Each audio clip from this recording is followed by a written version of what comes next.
Welcome back to the 99, where we're focused on brewing a better competitive commander. I'm your host, Patrick Marlette, and this is Cold Brew, where I take you from start to finish on a brand new list, for myself that is, and the Patreon suggested list for the month of February. The third one this month is Atla Palani, the Nest Tender. So for one generic and Naya, that is red, green, and white, legendary creature, human shaman, 2/3 body.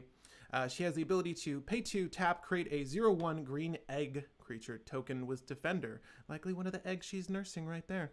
Whenever an egg you control dies, that means it goes from the battlefield to the graveyard. I wish it said left the battlefield. That would make this extremely good. But reveal cards from the top of your library until you reveal a creature card. Put that card onto the battlefield and the rest onto the bottom of your library in a random order. Well, if you paid attention to the last two lists I've brewed on the channel, my own home brews, they both manipulated transmogrify, reality scramble, divergent transformations, the polymorph effect, right? Red's seeing a lot more of it these days, and Atla Palani is just the recent in a long list of transmogrify cards that have made their way to red, and in this instance, Naya. But guys, welcome! I've not put much of my mind towards Atla Palani at all. I know she's been brewed for since 2019, I think is when she released. And the combos for her are pretty solid. I'm going to try to take this a different route if at all possible. All I know is that we're likely going to utilize her ability to transmogrify on eggs dying to get the job done. And what that really boils down to is using Mirror Entity. I mean, we really can't reinvent the wheel here too much. I don't know if that was going to shock anyone, but there is one new card that was just released in Kaldheim that does change the game a little bit for her, and that is Maskwood Nexus. And of course, we'll get to talking about that card in just a second, but yeah, I had like 10 minutes to set up for this, so let me make sure everyone's here. I'm going to take a sip of coffee, and then we'll begin.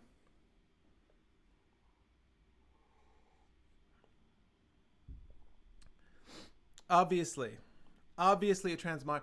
If you're playing Atla Palani for any other reason, I'm not sure why you're playing Atla Palani. I think there are better things to do with your time if you're not going to be manipulating her core ability. Obviously, this list can incorporate any sort of combos that are inherently in Naya, and there are a ton of them. And those could just be side strategies to the core strategy, which is to just loop her with likely a shuffler.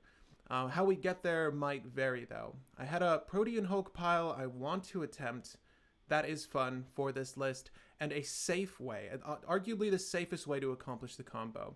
And I want to get to that in just a second. However, we're going to start with our lands and end with our lands like we always do, but I might as well touch on the Protean Hulk line first. Let me just state that Naya doesn't have great creature ways, and we can research this, to sacrifice other creatures and or permanents, right?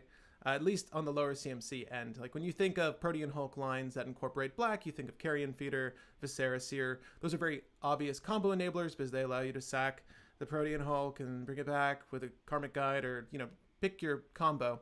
But I generally hate Protean Hulk lines because they fill your library with a bunch of shit you don't need. So I'm trying to make one that's lithe, that's skinny, with cards and effects that are somewhat valuable to this list. Now, if you don't know how Atla Palani works with the eggs and Mirror Entity is a changeling that has an ability that says X. You can buff all your creatures and make them creatures of every type. You make them changelings, essentially. And there's a layering system in the game with pluses and minuses, obviously counters, and things that reset the stats of your creatures. So if you were to buff Atla Palani, by any means, like you have instant spell that says +2/+2 to Atla Palani, and then Mirror Entity says, oh no, I accidentally X'd for 0. Atla Palani is now a 0/0. Well, she's a 0/0 that's +2/+2 till the end of turn. Or if she had a +1/+1 counter on her, she's a 0/0 with a +1/+1 counter on her. As a state-based action, she will survive, but any other creature that's not buffed will die. So the concept being, you activate Mirror Entity a billion times. And why I don't like this combo inherently, and why I want to try to fix the wheel, is that yes, you, as illustrated, you'll put Mirror Entity's ability on the stack a billion times, and then you resolve it, right? You resolve the once, Mirror Entity dies, you go for the first creature in your list. It's a Land of War elf this time. Well, while the next mirror entity ability is applied and all your creatures again get slated to 0/0, someone can react and destroy Atla. Right? Unless you got Lightning Greaves on, or unless you offered her some protection, like Vines of Vastwood, like that was your way of buffing her, maybe. Other than that, you can get your combo stopped right in its tracks, right? Because without Atla, the transmogrify doesn't happen. You just kill whatever was there, and then you just can repeatedly to infinitum kill everything that was there, and you lose. So I don't really like that aspect. I would prefer to keep mirror entity around and have the sufficient amount of creatures to just hit the targets I'm looking for. So, Protean Hulk line. I'm not going to say this is the best way to play this list, but it's a better way. So if you don't know what Protean Hulk is, I don't know how to help you. But for 5 generic, double green, he's really not played now. So if you are jumping into cEDH now, post-Flash, then of course you don't know what Protean Hulk is. Creature's not that useful. I mean, you can build around it. I've seen some Viral's builds. I've seen builds for it, but it's usually pretty slow, a little finicky. But for 5 generic, double green, creature beast, 6/6 Bade. When Protean Hulk is put into a graveyard from play, search your library for any number of creatures with a total converted mana cost of 6 or less. You may put them into play. Then shuffle your library. Meat and eggs we eat. So with this, you get 6 CMC worth of creature. Now, generally, this will involve multiple steps of multiple creature gathering. But for this list, provided Atla's on the field, you only need to do the thing once. So you're going to grab Mirror Entity, who happens to be 3 CMC, and we've already talked about Mirror Entity. Changeling has the ability of XX, is a 1/1 naturally. You're going to grab that, Sylvan Safekeeper, because at this point, you don't care about your lands. So when Sylvan Safekeeper lands with Mirror Entity and Thalia's Lieutenant, I'll read off Sylvan Safekeeper. For 1 green, human wizard, 1/1 body, sacrifice a land. Target creature you control gains Shroud until the end of turn. So with this, you can sacrifice a land to give your mirror entity Shroud, and you can give Atla Palani Shroud. So there's a little bit of protection there. Let me see if this combo works the way I think it does, because I came up with this last night. Generally try to reserve the combo building for camera, but this list has been around for a minute, so it's trying to find new ways to work this wheel is what I was doing. But if you're counting, you're doing the math, Sylvan Safekeeper, Mirror Entity, Thalia's Lieutenant, that's 6 CMC. So for 1 generic, 1 white, creature human soldier, 1/1 body, enters the battlefield, put a 1/1 counter on each other human you control. Well, that's not good with Sylvan Safekeeper. We might have to nix him. But when it enters, you can do that. And you get to also resolve when another human enters the battlefield under your control, put a +1/+1 counter on Thalia's Lieutenant. So you are going to do the Mirror Entity thing prior to Thalia's Lieutenant's second triggered ability. The first triggered ability, however, will get you your +1/+1 counters to buff automatically, right? So Thalia's Lieutenant enters and puts a 1/1 counter on Atla Palani, human, Sylvan Safekeeper, not so good, human, and your Mirror Entity, who's a changeling, is everything. So they're all buffed. And then Thalia's Lieutenant entered with 2 humans. Well, before that, you say 0. Thalia's Lieutenant is going to go, and like your, I don't know, your Arbor Elf and whatever else you had on the field at this point is going to die. And those are 2 eggs. Those eggs, and I would do this one at a time. No need to rush it at this point. You're going to do that until you hit Perforos, obviously. It is a creature in your deck. It's not a creature on the field, provided you haven't hit its devotion. So, long-winded combo. Perforos hits the field and, can't be egged unless there is enough of the devotion to that color. And as it stands now, we're not going to get there. However, when we build this list, we'll see if this combo line dies. Any other creatures that are consistently dying because they're eggs are going to cause other creatures to enter the battlefield, die, and then you would obviously utilize a Kozilek or Ulamog, any of the Eldrazi shufflers, specifically the ones that say, well, whenever this creature card is put into your graveyard from anywhere, shuffle your graveyard into your library. Done. Got it. We all know what's up. There's a couple of cards that shuffle your graveyard into your library. If you ever played Gitrog, you'll know the ones I'm talking about. Gaia's Blessing, I think, is one that was utilized before. It's a green card. Whew. Okay, so the ETB with Perforos, if you've ever seen this guy, it's the only one that's relevant. Whenever a creature enters the battlefield, bam, bing, bang, boom. Damage to opponents. That is one concept in mind for this. Obviously, You could do Impact Tremors on the side. You can have Goblin Bombardment with just eggs. You can do, I think people use Ashnod's Altar with Thornbite Staff. Atla Palani has Haste, Rhythm of the Wild, Lightning Greaves, yada, yada, yada. There's a ton of ways to do the thing. What we want to do today in these 2 hours is find the most efficient way to do the thing. I don't know if that egg's been cracked, but we're going to try. Anyway, let me look over your comments. Let me see what's in the minds of everyone here today. Just play big boys, tutors, Maskwood, Mirror Entity. It's consistent, but most likely needs improvement. Hard to get her out fast, and her type of CMC. Yeah, the issue with Atla, I think, what lends her to being what I would consider a mid-range list is she's naturally going to play out slower than other commanders because she requires 3 colored pips in her casting cost. So unless you're in the fortunate situation where you have, like, you dropped your Tinderwall turn 1 and you have your Chrome Mox and a Mox Diamond or just basic planes, there's going to be a couple of ways where you can connect with her on turn 2, but who says that's even the best thing? Because people are conscious that Atla Palani is a huge part of your combo line, so if they leave her around, well, shame on them. But you are broadcasting when she's cast that you're trying to do things with eggs, and you're in Naya, so you have all the relevant creature tutors to get to your mirror entity. Now, traditionally, from what I understand, I've actually never played against Atla Palani. I just know what I've seen. People will do the mirror entity loop by just doing the X on it a billion times and letting it die. And I think that that's fine. You're really confident that no one's going to try to interact with you during this loop. But yeah, so I think providing her a means of protection is one thing, right? That's something we should consider. Obviously, getting her out quickly, but I do think that this is going to be inherently mid-range. So yes, like, we can consistently do the thing. We can play to make her a proactive list, but I don't think that's going to be the best way to play her, because there's going to be a list at the table that's faster than you, and you're putzing around with eggs while this guy's just casting Adnos. And I mean, that's kind of the better proactive plan these days. Like, if you're not just going to cast Adnos and win with a hand of like 37 cards, you're really not doing things proactively.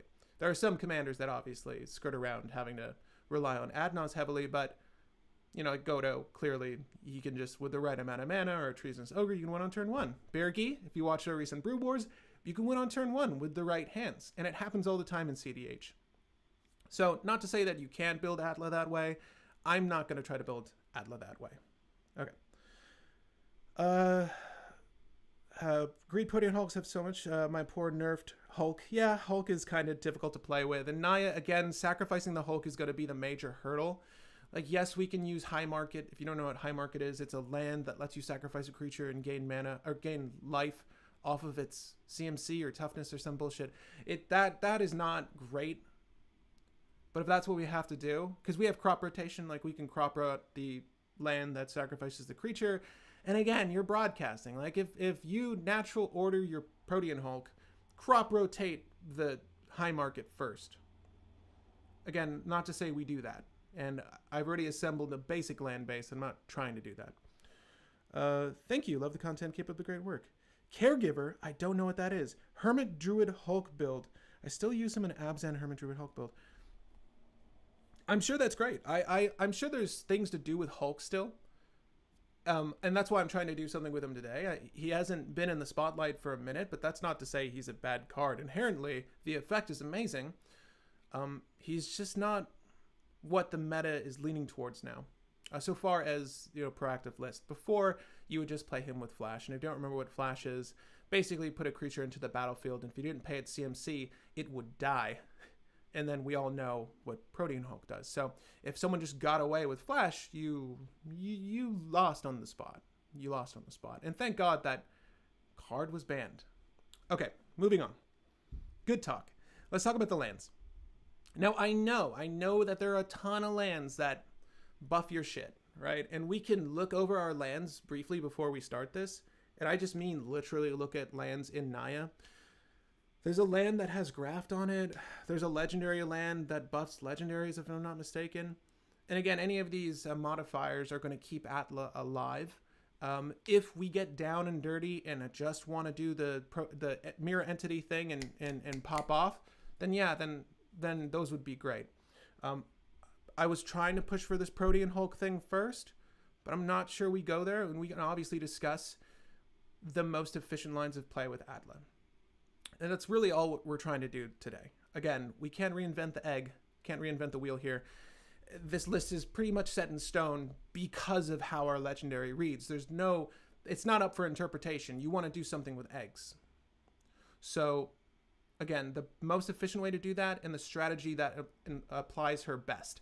And I do think it's going to be mid-range. So land base, I'm going to try to put her out quickly, but prior lay down stacks like Root Maze, Deafening Silence, stuff like that, because in most instances we win automatically, right? And push comes to shove, like if all I get is one cast a turn because of a rule of law, Mirror Entity is can usually win on the spot there. Especially if it's a Deafening Silence, right?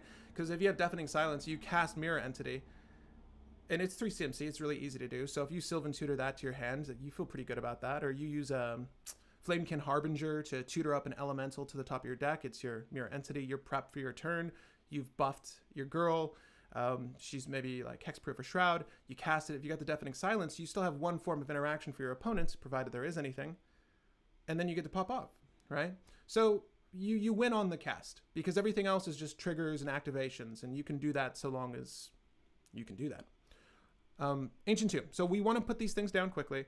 And now I know that Atla herself only has 1 generic in the cost, but Ancient Tomb is going to be really good for the things like Damping Spear and any of her stacks pieces that have high generic in their cost. Because again, I think we're going to incorporate a handful of stacks pieces. And obviously Ancient Tomb is very good for like Finale of Devastation. All the spells with X are just high generic cost.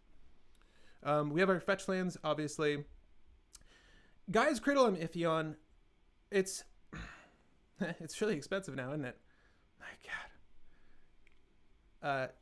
Spoiler alert, topic of the month for next month is what's everyone's thoughts on the current buyouts happening, not only of the reserved list, but just, key cards for the game of Magic. It's an interesting topic. I got some really interesting responses from our Patreon members. Thank you so far for responding to that.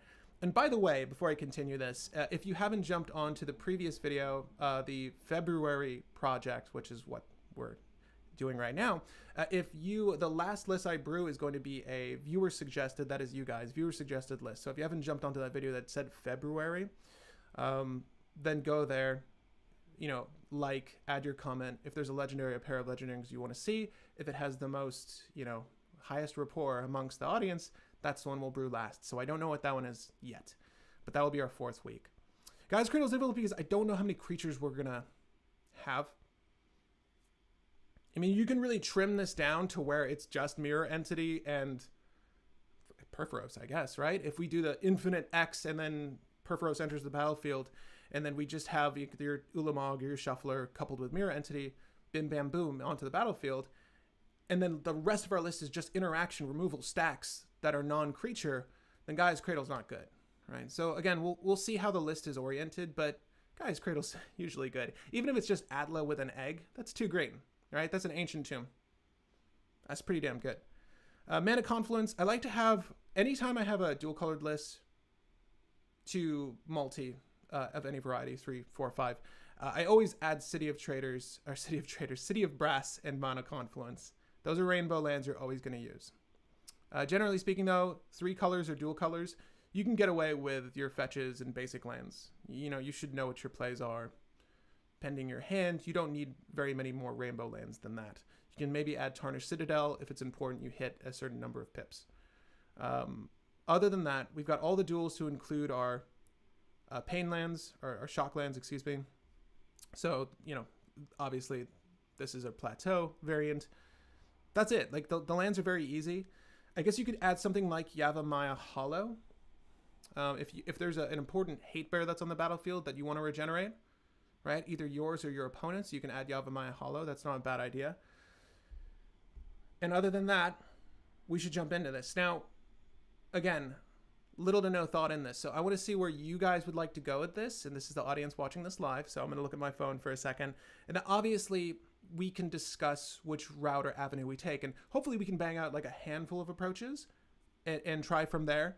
But just so that you all could try this list with me as we're going along, so if you're watching this live, I'm going to go ahead and leave this in the live chat stream, just the list link itself. This is the list we're going to be editing as we go through today. Obviously, at any point once we hit 100, if you want to test hands, see if this compares with your list, yada, yada, yada. Right? And obviously, I'm sure I have a lot of Atla players in the audience. It seems that way. We can talk about different lines of play. Could you use Earthcraft and Squirrel Nest with Maskwood Nexus? I mean, the Squirrel Nest combo, if it's attached to the land, it makes a squirrel. I mean, the Maskwood Nexus isn't really important there, I don't think. But isn't that an infinite combo by itself, Earthcraft and Squirrel Nest? I forget. I own an Earthcraft that we can use in this, should we like. Infinite mana isn't really necessary here. Provided you have infinite mana and Mirror Entity and the creatures, like if you do use Rhythm of the Wild, like you can make an army of eggs with Atla and an untap effect, right? There are probably better things to do with infinite mana. When I look at Atla Palani, I don't think of this as an infinite mana list, and Earthcraft makes me think of infinite mana. The squirrels enter the battlefield. They're not hasty, if I'm not mistaken, so I'm not really sure that's a combo we want to go for. Let me see here. Nice, I like it. I have a Necrotic Ooze set up for my Prosh build. They're referring to a list that was talked about. But trying to get some of the cards I need most in the reserve list. It's so long time. The pricing of a lot of these things is a huge issue right now. Thank you for watching, Nate. I don't think Guy's Cradle is needed here, honestly. I don't know yet. I don't think so either, especially if you're on a budget. Like, if we make this and this is the Atla list you want to play, you probably avoid Guy's Cradle. I really don't think it's going to be a huge priority here. I think that we're probably going to prioritize some of the lands that buff Atla, right? So baseline, if we're just going for the combo, you need creatures to die, Atla to be buffed, and Mirror Entity. So why don't we just take a gander at our land base, all the lands that provide plus. So we can kind of narrow this down. If we just do, see, the issue is like +1/+1 isn't going to be across the board here. Let's just start here, because there are some lands that do more than that. Pendlehaven only hits 1/1s. You got to look at that. Put a 1/1 counter on target bird, cat, dog, goat, ox, or snake. Now, mind you, you could Mirror Entity for 1. You could Mirror Entity for 1 before trying to pop off in your Animal Sanctuary, because Atla Palani is a bird, cat, dog, goat, ox, snake. Give her a +1/+1 that way. That's kind of cute. I'm not sure that's the way we want to go. Or just proxy it. I'm with Anton there. Highly advocate proxies. I own a copy of, I run a Magic channel. I have a copy of every card I own, but for all the multiples and duplicates, I proxy. For people that can't afford the cards now, like there's a difference between collecting and enjoying the game and simply playing the game. And if you want to play it at its most efficient, just proxy. I think that's fine. To the comments I'm reading now. Put a 1/1 counter on each of up to 2 target creatures you control.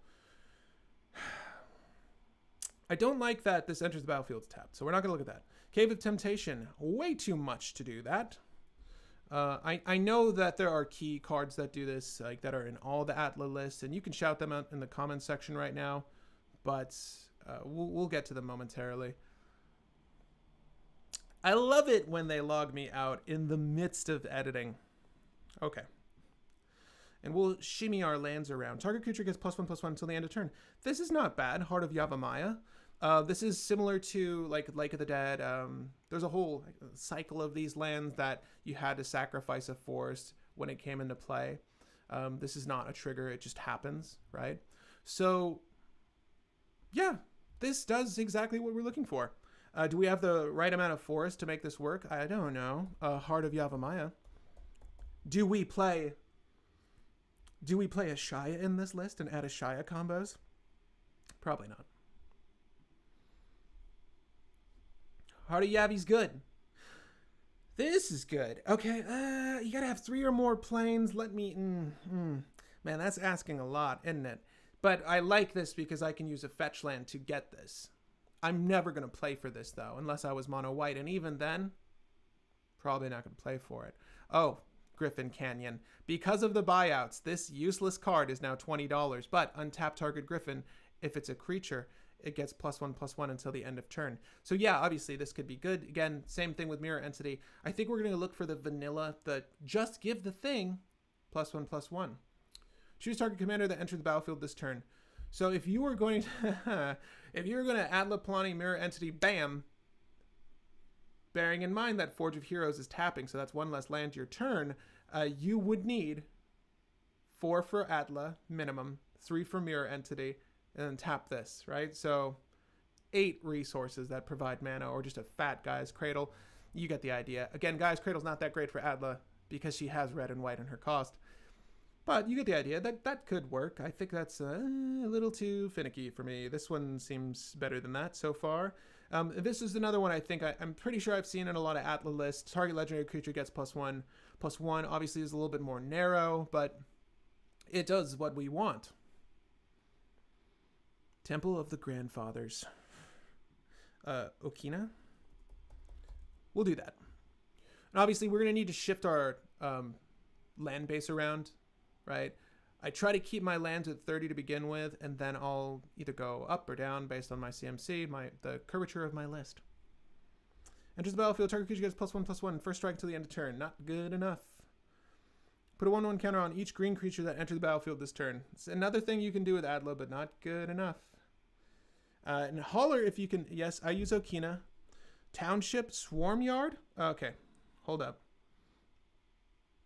Let's take a gander at the rest of these, and then I'll go ahead and look at the ones you're talking about.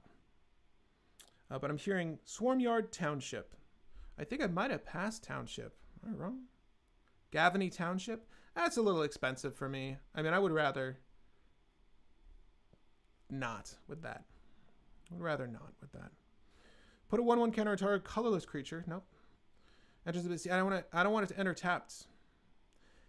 For as little interaction as Naya is going to have this game, I would prefer my mana be available.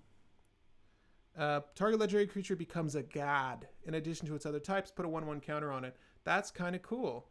I don't think we can stomach the generic Tyrite Sanctum.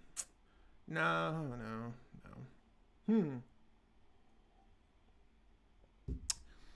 Now, I really don't hate Vastwood Fortification. I played a cube last night. I'm very tired right now. I played a cube over at a friend's. It was a whole day of Magic for us. And Commander in the morning, cube at night. And I had 2 MDFCs in my list and killed it. Played Selesnya, predominantly white aggro. Killed it. I did not have Vastwood Fortification. I doubt it's in that cube. But I actually do value having a land on the back of a buff. That's not awful. At least you have the... let's put that in our back pocket. We might want to use that. Let's go ahead and look up Swarm Yard. I think I know what this one is, but it's very similar to that Animal Sanctuary.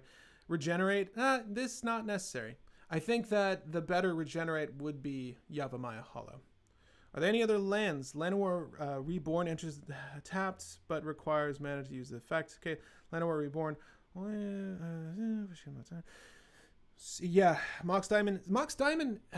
Regarding the player who's mentioning his Get Rog list, cEDH Get Rog list, Mox Diamond has increased, but not overly so. If you're looking at percentile values, like my Chain of Mephistopheles, I bought for $400. Things like $1,500 now. I never expected that. Mox Diamond I bought for around $300. They're maybe $400, $500. So it's tough. Like the time you wanted to buy these reserve list cards was yesterday. You know what I mean? It was. I don't think anyone was expecting this with the buyouts, but it's been happening over the last few months, slowly and surely, and now the prices are just absurd. It's that's why it's the topic for next month. It sucks. It really sucks for a lot of people, and I hate it. I would rather sit with someone who felt, who felt like they had the most efficient list in their hands. Proxy. Okay, so there's the land with graft on it. Give me 1 second. We might use it. It enters tapped. Is that what Llanowar Reborn is? Is that what you guys are telling me? Is this something else? Yeah, see. So if you've never seen graft, it's a mechanic that hasn't been utilized in a while, I don't think. But basically, whenever a creature enters the battlefield, you may move the 1/1 counters that this is allocated by the graft amount. to that creature. So this is graft 1. You get 1/1/1 counter. I don't hate it. I feel like I would rather play a forest into a dork, you know? And then that dork can translate into a natural order down the line for our Protean Hulk line if we decide to go that way. So let's save this out and shape up our land base. I don't hate, by the way, guys, I don't hate Llanowar Reborn in here. I see it suggested a bit. It does the thing. Maybe we'll add that again. That's another one for the back pocket. Wheel used to be 30. Now it's 300. Yes. The last one I bought was 30. Oh my gosh. It's so silly. I think if you had Kozilek, you can Maskwood Nexus, Goblin Bombardment win. That's the first thing that came to mind when you mentioned Nexus. Yes, and you know what, we might as well, we're going to shape up our land base, but let me look at Maskwood Nexus with you, because you might not have seen it. I didn't mention this in the set review for Kaldheim because, yes, it is a combo card, but it's a 4 CMC combo card and requires a list dedicated to really leveraging it well. And there are going to be a handful of lists that do that. Atla being one. But creatures you control are every creature type. Are every creature type. The same is true for creature spells you control and creature cards you own that aren't on the battlefield. So your library, right? Less relevant for Transmogrify. It doesn't need to hit an egg in your library, provided it's an egg on the battlefield. And when it dies, you trigger the Transmogrify. You create blue shapeshifter creature tokens too, which are changelings. So it's another way to get that egg, right? So you have Atla in this. That's actually kind of cool. Contemplating that now. And the one reason I would want to narrow this down to just combo creatures and mirror entity would be that because you generate the egg naturally with Atla Palani, it would be great if your percentage chance of just hitting the combo was like instantaneous. Do you get what I'm saying? It would be nice if you could run a list to where, to me, it's most efficient to just have the necessaries in your list. But unfortunately, because of how the list functions, we do still need our dorks. So, shame. But Maskwood Nexus. So obviously, yes, any sack outlet in this works. Now, what's nice about Mirror Entity it is a sack outlet, right? Giving your things zeros, making your things a natural 0/0 as a state-based action. They die. They still hit the graveyard. They still trigger the thing. That is a sack outlet in and of itself, and it's a creature, so it's very easily tutorable. I think Maskwood Nexus is fine, but it suffers from the same issues we're having with Protean Hulk. We haven't really started yet, but Protean Hulk needs to die, so it needs a sack outlet.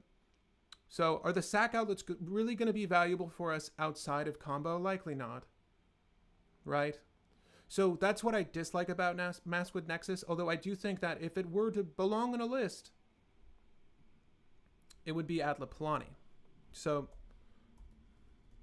and again, as was stated in the comments, it just does the thing, provided you have a sack outlet. Everything is an egg, and everything else. So we can fool with that. Let's go ahead and look at our land base really quick again in the editor here. I'm going to remove lands to make this 30. Again, we don't know the balance of our land base yet. So I'm going to just try to keep the colors even going through this. Wheel is 350 right now. You are rich. We all are. No one wants to board wipe ever when it's out. It's multi-use is incredible. I love the card. Maskwood Nexus. Think about how Maskwood protects Atla. I guess. Protects her. She's a creature of every type. Yeah, it's questionable. Ashnod's Altar. So yes, Ashnod's Altar is okay. So here's the other combo. I'm gonna assume you all know what Ashnod's Altar is. It's 3 CMC artifact, amazing art. You sacrifice a creature, you gain 2 generic mana. Remember Atla Palani's activated cost, right? It's 2 generic, tap, create an egg. So if you've never seen Thornbite Staff, she's a human shaman.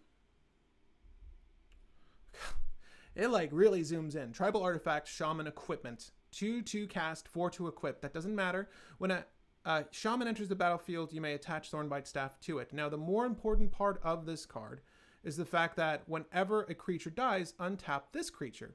So you sacrifice the egg to get 2 generic, trigger on Thornbite Staff. Atla Palani untaps. You use the 2 generic to make another egg. As you sacrifice the eggs, you're cycling through your list. So this is another way to do the thing. And red has ways to, you know, obviously find beyond gamble, beyond Goblin Engineer. There's ways to cheat this back onto the battlefield from your graveyard. So it is a viable way to do the combo. And provided you have dorks set up, like if Atla's already out and you had to cheat this out from your graveyard but someone destroyed it, you could just use Ashnod's Altar to kill my Arbor Elf, kill the Finehorn Elf. I will now re-equip this and begin doing the thing, right? So it's really not that bad. Obviously, with this, you're making the eggs and the combo. It's self-enclosed, right? So you don't need to think about Maskwood Nexus, or you don't need to think about Mirror Entity. So I kind of like that. That line of play makes sense to me. And if you're wondering, I don't know if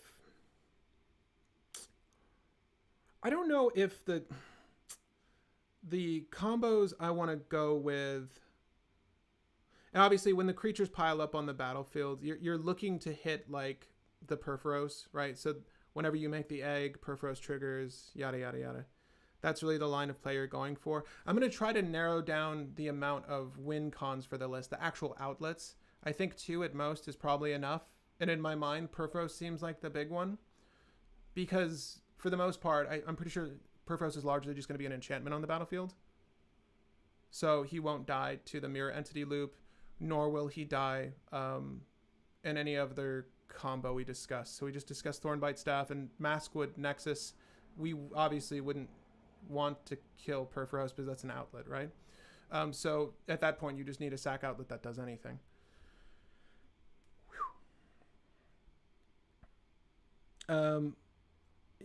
Mirror Entity. Would you be surprised? I don't know why you would be. Okay.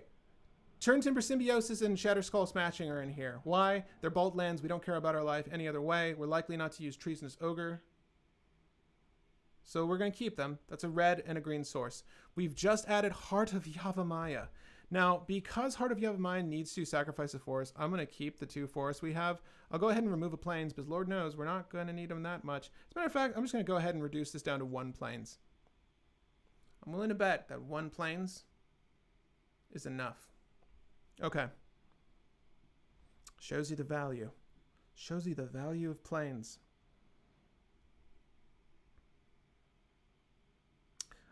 Okay, so combos. Which combos do you like? Which outlets do you like? I think again, Perforos is arguably the best.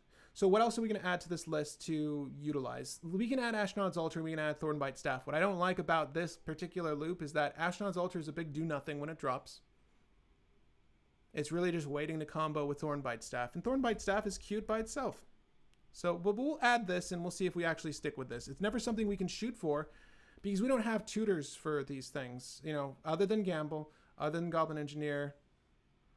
Unless we're like self-milling into so Trash for Treasure, Duretti, you know, bring the artifact back. It's not the most efficient strategy. Goblin Bombardment. If you guys don't know what it is, it's an enchantment. You sacrifice creature, deal 1 damage to any target. I'm pretty sure it's been eroded to any target. We have tutors for enchantments, right? I'll add Goblin Bombardment for now. Again, the Maskwood Nexus is another major backup plan. It's not something we're ever thinking about. If it happens, it happens. When it happens, you need a sack outlet. You know what? Let's look at creatures that sacrifice other creatures really quick. Because we do have tutors for creatures. Yeah, we'll look at sacrifice creature. As broad as possible. Make sure it's a creature. You can list off a few if you know them, but I mean, I want to keep it low, and they've got to be effective in the list elsewise.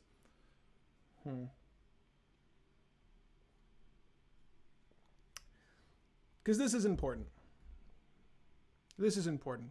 Again, if we're doing the Transmogrify thing, we're going to hit Perforos. We're going to continue killing something to hit the next line of creature, right? So if in the Maskwood Nexus scenario, you need at least two things, right? You need one thing to hit Perforos, another thing to just cycle through your list, and you damage out the board. So in my mind, I would rather just have instant access to whatever that sacrifice is. Now, what's really cute with Maskwood Nexus is that, you know, we can actually use self-sacrificing things to damage out the board too, right? Even if it was just this. What is this? Deals damage to target? No, no, like more like the Goblin that does it. Mog Fanatic, right? Like Mog Fanatic, you sacrifice Mog Fanatic, it does 1 damage to any target. So if Maskwood Nexus is out, it's an egg, and then you cycle, shuffler, cycle. Oh, there it is again, and you can sacrifice it. Kind of cool if we just had a shit ton of self-sacrificing creatures. I don't think we're going to do that. Impact Tremors is cheaper. Is it? Not the biggest fan of Thornbite Staff. Neither am I. I just want to have it in there. Like, to illustrate that we do have more lines of play than what I've already illustrated. So, obviously, there's the Protean Hulk line of play I've already demonstrated. Mirror Entity by itself. Maskwood Nexus with a sack outlet. And then, on top of all of that, we also have Thornbite Staff, Ashnod's Altar. I think ultimately we're going to take that out. I don't like the setup for that at all. But I want to humor it. So, sacrifice a goblin, target creature gets +1/+1 until the end of turn. Man, if that was sacrifice a creature, that would actually be useful with Atla. Like, that's not bad to have. Yeah, Centaur Garden is one we missed. Centaur Garden's good. You do need a certain threshold for that, but still good. Huh. Dreadnought sacrifices itself, but not in a meaningful way, but sacrifices everything. I'm just looking for sacrifice creature without an additional cost, like this green pip here. I just want to see if they're in the world of MTG, if Naya has something in the 1 CMC range. Hell, I'll even consider 2 CMC if it's good. Man, looping into Tinderwall is great. You just make infinite red mana. What do you do with that? I don't know, but I love Tinderwall. Tinderwall is going in the list, by the way. I'll do that now.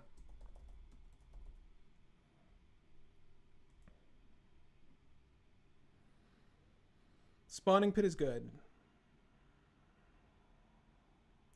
In Scryfall, you can use 2 search die connected words. For example, sacrifice a creature. Yeah, we just did that. We did sacrifice creature, minimum.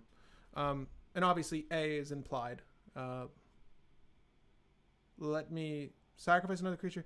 Untap, nah, not useful. We're in that 2 CMC range.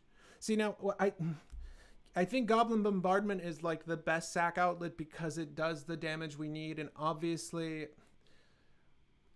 its baseline is that you can sacrifice one of your eggs to ping something of relevance and sacrifice another thing if you need to do 2 damage.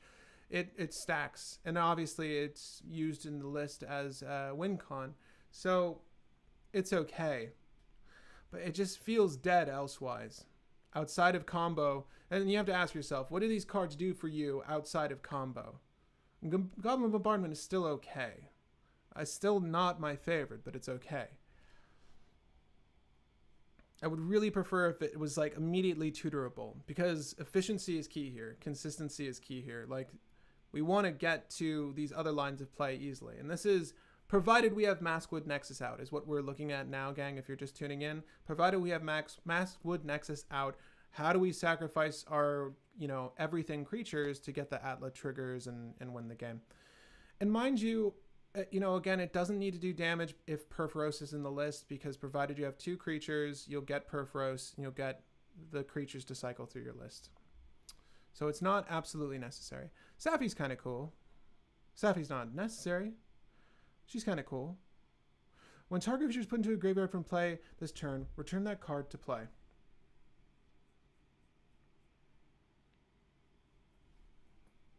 If you did like if your Protean Hulk line, because we're going to talk about Protean Hulk again. If your Protean Hulk line was Safi and Loyal Retainers, right? Safi and Loyal Retainers, they bring each other back, right? That's infinite loop. If they were eggs and doing this, you didn't have to worry about Mirror Entity. They can infinitely bring your graveyard back. The only issue is the shuffler, right? On the when trigger, it will trigger before this happens. I'll I'll look at Loyal Retainers later. Humor me. I've always wanted to do that loop. I've never found a list where it was meaningful. I don't think this is the list, but another thing for your back pocket. Safi was what started my love of sacrifice. Yeah, I agree with that. Reconnaissance. Does that sacrifice creatures? Because if it doesn't, wasting my time. No, it pulls people, it pulls things out of combat. What reconnaissance? I don't think we need that. Create a token that's a copy of a target creature in a graveyard. Don't need that. Yeah, we're in the 3 range. We've failed. We failed here. Damn it, Goblin Bombardment. I guess that's what we're using. Let's get some of the core cards out of the way now. Okay, so Avacyn's Pilgrim. We want dorks, I think. Avacyn's Pilgrim. We want Llanowar Elves. Pretty sure. Fine Horn Elves. Fine Horn Elves. So, something like Arbor Elves. Sometimes I'll have a turn 1 hand with Arbor Elves and I don't have the forest. I just have everything but forest. I don't rank it too highly anymore. Birds of Paradise. Obviously, it's very good when you have like the Utopia Sprawl attached to the forest or the Wild Growth attached to the forest, and you can, you know, ramp out for 4. Like, that's really cool and meaningful, but you don't always get there. But we're going to put it here. It's still really good. Arbor Elf, excuse me. Anyone else I'm missing? We can do Boreal Druid. I don't like Boreal Druid at all. We got the white one, green one, Mystic Elf, Mystic something. We got Bop. Elvish Mystic. Jeez, Elvish Mystic. It's actually been a while since I've really thought through the dorks and Naya. We're not going to add Vexing Shusher yet. We're not there yet. We're just adding ramp. We're adding ramp right now. And I don't need Vexing Shusher. You're going to... That was probably something better than Vexing Shusher for this list. If you're going to win off of like a... You're worried about Mirror Entity? Like casting Mirror Entity? Or you want to help the stack? It sucks that your only way of interacting with the stack in Naya, when there's a counter war or something going on, is the immediate thought is Vexing Shusher. I like it a lot. I don't know if it's for this list. Bloom Tender. Yeah, Bloom Tender's cool. Or, you know what? Orcish Lumberjack? I'm not sure I'm there. I'm okay with Bloom Tender. I think Bloom Tender's cute. I don't know if we need... You don't need an abundance of mana in this list. Bloom Tender's 2 words. But Bloom Tender's fine. Mind you, it's best when Atla's down. I feel like Bloom Tender's going to come down and you're probably only going to have green pips on the field. So,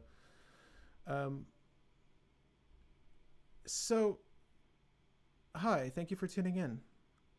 Incubation Druid? No. I'm going to try to keep it 1 CMC with our dorks. And let's go ahead and add Wild Growth. If I'm being honest with you, I'm probably going to cut Bloom Tender. I don't think we need that mana.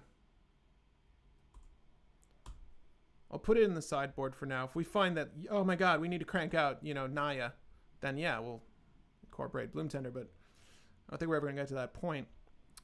Someone was mentioning loops with Earthcraft, and Earthcraft lets you tap a creature to untap a basic land, or basic forest. Basic land or basic forest. I have very many basics. I'm not really interested in Earthcraft here. Correct me if I'm wrong. I'm pretty sure that's how it operates. Bop is in the list. All right? So... with that, let's go ahead and add some fast mana. Soul Ring, don't know why I said it like that. Mana Crypt, always good. We're not really gonna... Things like Mox Amber aren't good, but Chrome Mox, all this stuff. We are trying to push out our stacks pieces, ultimately. Let's see here. We've got Chrome Mox, Mox Diamonds. We can do Lotus Petal. Why the hell not? Because we are in the color of Underworld Breach, so things like this fuel your breach. Not to say we use Underworld Breach, but you could. So there are better breach lists, but let's keep our mind open to the possibility. What would Atla Breach be, right? What would Atla with Mysterious Egg in the Graveyard be? Probably not good, but it's there. we've got that. Oh, Carpet of Flowers. I like that. That's a good piece of ramp. Because there's always a blue mage. How do we like the new Sol Ring art? I actually bought a couple of the... I bought 4. Just to, you know, fill into my list. The 4 of the extended Sol Ring. I really do like that image. The one on the pedestal. I feel like that one's pretty iconic. I know a lot of people like the older one that's inflamed. It's kind of cool. But I like the... I have a hand-painted extended one that I really like of that art, and these new extended ones are cool. I kind of like how they zoomed in on just the ring. I really hate how they're not full art, that they're just blown up versions of the original art, but it's still cool. I bought a couple of those. I don't think that's what we're talking about, though. Carpet of Flowers. Okay, so that is a decent mana suite. I don't know if we want to add anything else beyond this, like the Mox Opal we're not going to use, Mox Amber we're not going to use. Jeweled Lotus we can use. That just feels like a waste of space in the 99 here. Because at most you're going to get 2 mana out of it. If Atla dies, then yes, you know, you can use that as part of the recovery plan, but it's never something you're prioritizing. It's just okay. Let's go ahead and take a look at the list now. We're definitely going to add tutors in a second, but I think we have all the win cons in the list outside of our shufflers. So why don't we take a look at the shufflers really quick? It's going to be whenever graveyard.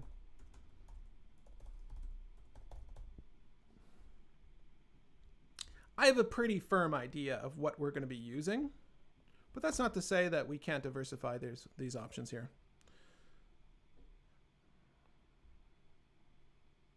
Is there a Black History Month Sol Ring?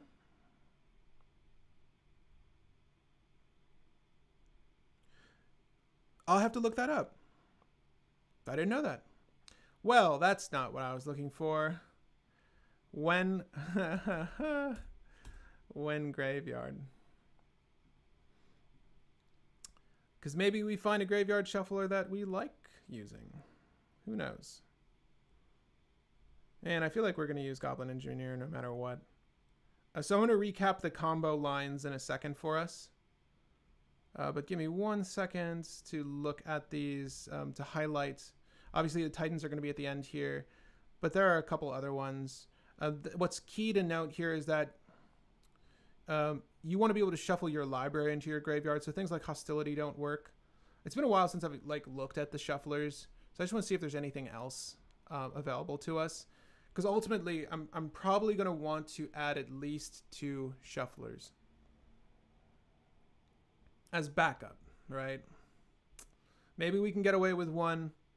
I own a Kozilek. I don't own a Ulamog, so we're probably going to use Kozilek for this loop. Gaia's Blessing is awesome. Yeah, you know, Gaia's Blessing could be the alternate. Now, the issue with Gaia's Blessing is its wording. Let's go ahead and look at Gaia's Blessing really quick, and we can go ahead and add those in before looking over our combo lines. When Gaia's Blessing is put into your graveyard from your library, it can't be from anywhere, so provided this is stuck in your hand, it is kind of a dead shuffler. But the probability of that is low, so yes, it's still seemingly useful. Target player shuffles up to 3 cards from their graveyard into their library. When this is on the stack, it can't be Gaia's Blessing, right? So you're never going to get this, unless you had a way to like scroll rack this or Sensei's Dividing Top this back into your list. It's not going to be the shuffler you need. If it's stuck in your hand, it's a useless card. But however, sorcery speed is the other thing that kills me. Like if it was instant speed, it would actually be a decent utility, because this way I could potentially stop an Underworld Breach line from occurring as it's happening, right? Like Underworld Breach on the stack, I see that you have X amount of spells in your list. You can only escape this many times. Then I can interact with you. Gaia's Blessing in the hand is like, well, I could do this on my turn and cantrip. It's just okay. I know people like Gaia's Blessing a lot. You know what? Let's try it. Put it in the list. Kozilek and Gaia's Blessing. Faithless Looting in case you have a Cozy in the hand. Yeah, I like Faithless Looting just in general. So probably just play it because. Gaia's Blessing and then Kozilek. Is it the Great Distortion is not the one. Butcher of Truth. That's the one.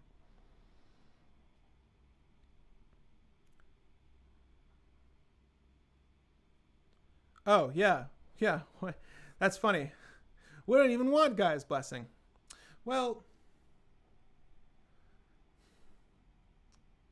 Because you, with Atla, you don't put it,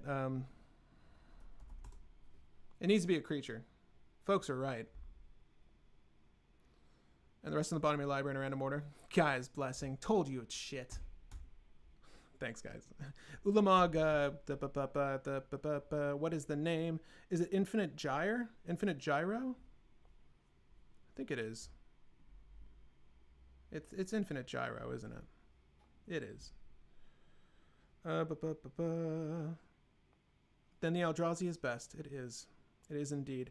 Okay, guys, so we're there. We're there. We got the shufflers. We got the combos. We've got our ramp. And correct me if we missed some. I think we might even incorporate like Rite of Flame and or a Simian Spirit Guide, Elvish Spirit Guide, right? Just things to be able to interact and or get the ball rolling quicker on our turn. Our mana base is at 30 right now. We've got the Arbor Elf, the Absence Pilgrim, Birds of Paradise, Elvish Mystic, Finehorn Elves, Kozilek Shuffler, Ulamog Shuffler, Llanowar Elves, Mirror Entity, combo card, Protean Hulk to set up the combo. The only sack outlets we have thus far are Ashnod's Altar / Goblin Bombardment. The other combo utility we can utilize in this list is Masswood Nexus, which we'll cover in just a second. Perforos is an outlet for the list. Sylvan Safekeeper is safety for the list. Thalia's Lieutenant is a combo card in a Protean Hulk line. If you weren't here at the very beginning, it's Protean Hulk, Sylvan Safekeeper, Mirror Entity. Tinderwall is amazing ramp, and you should always use it if you're in Gruul. That's about it. Masswood Nexus, again, it will be utilized with sack outlets and any creature, right? Actually kind of good. That setup, bare minimum, I think Goblin Bombardment's 2 CMC. That's the cheapest. Ashnod's is 3. So it's going to be 6 to 7 CMC to get the ball rolling. Ashnod's is good because Ashnod's can cast Ashnod's, kill the Arbor Elf. I have 2 generic, cast my Masswood Nexus. So it is virtual 5 CMC. You get what I'm saying? So that into Masswood Nexus, you still need another creature though. Is not bad. Again, and someone can interact to this line. If they see your Atla and you only have 1 creature left, they can zap that creature, but no one's running creature removal in cEDH. They'll snap it to your hand. They'll friggin' Winds of Rebuke it, Chain of Vapor it, maybe Pongify it if it's mono blue, but they're not going to remove that shit. And even if they Pongified it, it's good news. So we're good. And then there's Ashnod's Altar, Thornbite Staff, which again, only because Ashnod's seems like a good sack outlet for the list, does Thornbite seem like a good inclusion because it's self-enclosed combo. Thornbite Staff, Ashnod's Altar, Atla Palani. Okay, we're there. We're all on the same page now. Let's go ahead and add some other utilities. Yes, forms of ramp. We wanted to add Dockside Extortionist. We want to add the Spirit Guides, and we can go ahead and do that now. I think those are the last forms of ramp to include Rite of Flame and Jessica's Will potentially. Now, Jessica's Will in this list, unless you're putting your commander out quickly, Jessica's Will is, okay. Sometimes it can net you between, like, mid-game, you can get between 3 to 5 cards, depending whose hand you're looking at. And obviously, the Exile 3 is still very good. Whether there are playables there or not is questionable. We'll see. Mid-game, you're going to have more mana to cast spells, so it's still probably really good. Let's just add the Elvish Spirit Guide. And then the Simian Spirit Guide really quick. Spirit Guide. Yeah. And then we can also add our... what were Dockside Extortionists? It's just good ramp. I mean, like, even if you're not utilizing this in a combo. And yes, we are in the colors to incorporate MEL, right? So if you had Protean Hulk. Oh my god, you're doing it again. Protean Hulk. MEL. MEL's 4 CMC Unicorn. If you get the Unicorn, bounce the Dockside for 3 generic. It's not colorless, right? It's like its requirement allows you to use the treasures to bounce with MEL. We all know what Dockside does, but essentially MEL will net you infinite mana. Is this a list that cares about infinite mana? No. But on the back end of this Unicorn, you get +1/+1 counters. I'm talking myself into something here. I don't need infinite mana. Exile it, return to the battlefield. This is good protection. No. Do we add MEL? Is that stupid? Yeah. Okay. Thank you. I don't think we need MEO either. Thank you. I saw Dockside and I got giddy, okay? I think that's it for our mana base, though. Am I correct? Again, hit me up if there's anything else. Yes, there's like Pyretic Ritual. There's Desperate Ritual, Seething Song. I'm going to add Jessica's Will for now. I really don't feel like it's going to perform well in this list. I mean, the bar is kind of high for me with Jessica's Will, because with Rograk and Tevesh, if you've seen that list, like you can very easily Jessica's Will on turn 1 and just run away with it. And like clearly that's good. Like list with Rograk, Jessica's Will is a yes 100% of the time. List without Rograk, it's like, is it really better than Seething Song at this point? Still really good, don't get me wrong. Obviously, we're going to add Interaction Suite in just a second. Beyond this, we want to add our tutors. So let's do Gamble. We're going to do Enlightened Tutor. We are going to do, because our combo cards... We got a lot of creature tutors to work through, right? So let's just look at Search Library before I go any further, because there's going to be a few oddities that I'm going to include that you might not want to include, but that's what we're including. Because things like Flamekin Harbinger and things like the Treefolk Harbinger are actually quite good here, because Mirror Entity is anything, right? So we've got our Enlightened Tutor, we've got our Gamble, but like things like this, and we actually used this recently in our Hans Eriksson build. 1 red enters the battlefield, you may search your library for elemental, put that card on top, and provided it's an elemental, you get access to it on your next turn, or if you've got draw, you've got it then as well. So Flamekin Harbinger, these might not stick, but we're going to put them in because getting to Mirror Entity seems like the thing to do, right? So we'll go ahead and add them. And of course, I'll run over that Treefolk Harbinger for you. We don't have Dryad Arbor in this list, but we could, and then that's like a big thing for Green Sun Zenith. And what are the combo cards that are green in this list? Protean Hulk? Green Sun Zenith only hits green creatures, so if we utilize Collector Oof, it's tough because we want to add a Stacks suite to this list, but I'm not sure what those Stacks cards will include. And if any of those Hate Bears are in green. So Green Sun Zenith may or may not be useful in this list. Again, we can add Dryad Arbor, right, as like a potential dork, and then Green Sun Zenith is just fine by itself. I love Green Sun Zenith, I'm not gonna lie. I'll add it. I'll add it. If you don't know the trick, it's Green Sun Zenith for 0. Dryad Arbor does not have a converted mana cost, so you can put her down, and you essentially laid a dork onto the field, right? So very, very cool. And it cheats around, you know, like your 1 land per turn. Okay, so we're gonna look up more tutors. We've got obviously Sylvan Tutor and Worldly Tutor. Steel Shaper's Gift is only gonna be viable provided we care to do Thornbite Staff, right? Man, I don't know that we do. Search your library for forest or plains, reveal it, put into your hand. Why have I never seen this? That's not trash. It's okay. That's okay. So Treefolk Harbinger is the same thing for Treefolk, right? So we just went over that with Flamekin Harbinger. I'm going to put Sylvan Tutor and Worldly Tutor in, obviously. But do we add the Steel Shaper's Gift? Pretending that Thornbite Staff is something we care about, then we do. And the eggs we generate with Atla are 0/1s. Give me a second, gang. There's 0/1 green eggs. We're going to add Skull Clamp here. Anytime you generate a token that's got 1 on the back end, Skull Clamp's usually pretty good. And obviously you get an Atla trigger with that. I try to have at least 2 targets for any tutor, because then its relevancy is increased, and it's also a redundancy for the list. So Steel Shaper's Gift is one of those 2 things. Skull Clamp is pretty gas. We're going to want that anyways. Altar of Bone.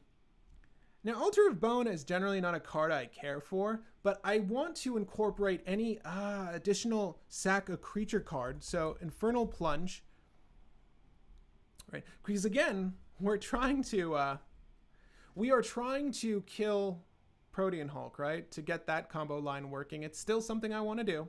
Altar of Bone lets you do this and get, I don't know, some form of protection. If they don't stop the Altar of Bone, then they lose anyways. And you can't stop as an additional cost because you can't stop me while I'm paying the cost for a spell. So if I happen to put Protean Hulk down and nothing happens, I have priority. Altar of Bone can get me whatever the hell I want, put it in my hand, and then clearly kill him at the same time. So is it as good as Eladamri's Call? Probably not. I'll put Altar of Bone in for now. Again, this is a very cute combo line. I don't think Protean Hulk was really meant for this list, but it's something we can do. Eladamri's Call. If you don't know what that is, it's a better version of Altar of Bone.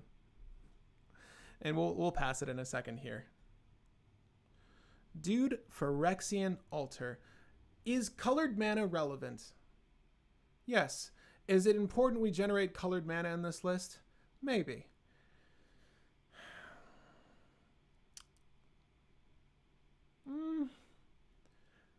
I don't know. I'm not buying it yet. Phyrexian Altar is okay. If we actually had an outlet for it, if the colored mana were amounting to something other than just being a way to sacrifice creatures, then I would care. Even just having Ashnod's Altar annoys me, if I'm going to be honest with you. It's very dead without some semblance of a combo in hand, and Ashnod's Altar has more combo potential than Phyrexian Altar. So between two, we're going to stick with one. Do we want to use Survival of the Fittest, things like that? Probably. This is Eladamri's Call's good. Fauna Shaman's a no-go. If Kozilek was stuck in your hand, then yes, this Fauna Shaman and our Survival of the Fittest are good. Maybe there's some sort of loop or thing we can do with the Survival of the Fittest. I don't know. Again, zero thought went into Atla. Literally researched this last night at like 2 a.m. So we'll see how far we get. Finale of Devastation. Usually pretty baller. We're going to put that in a list.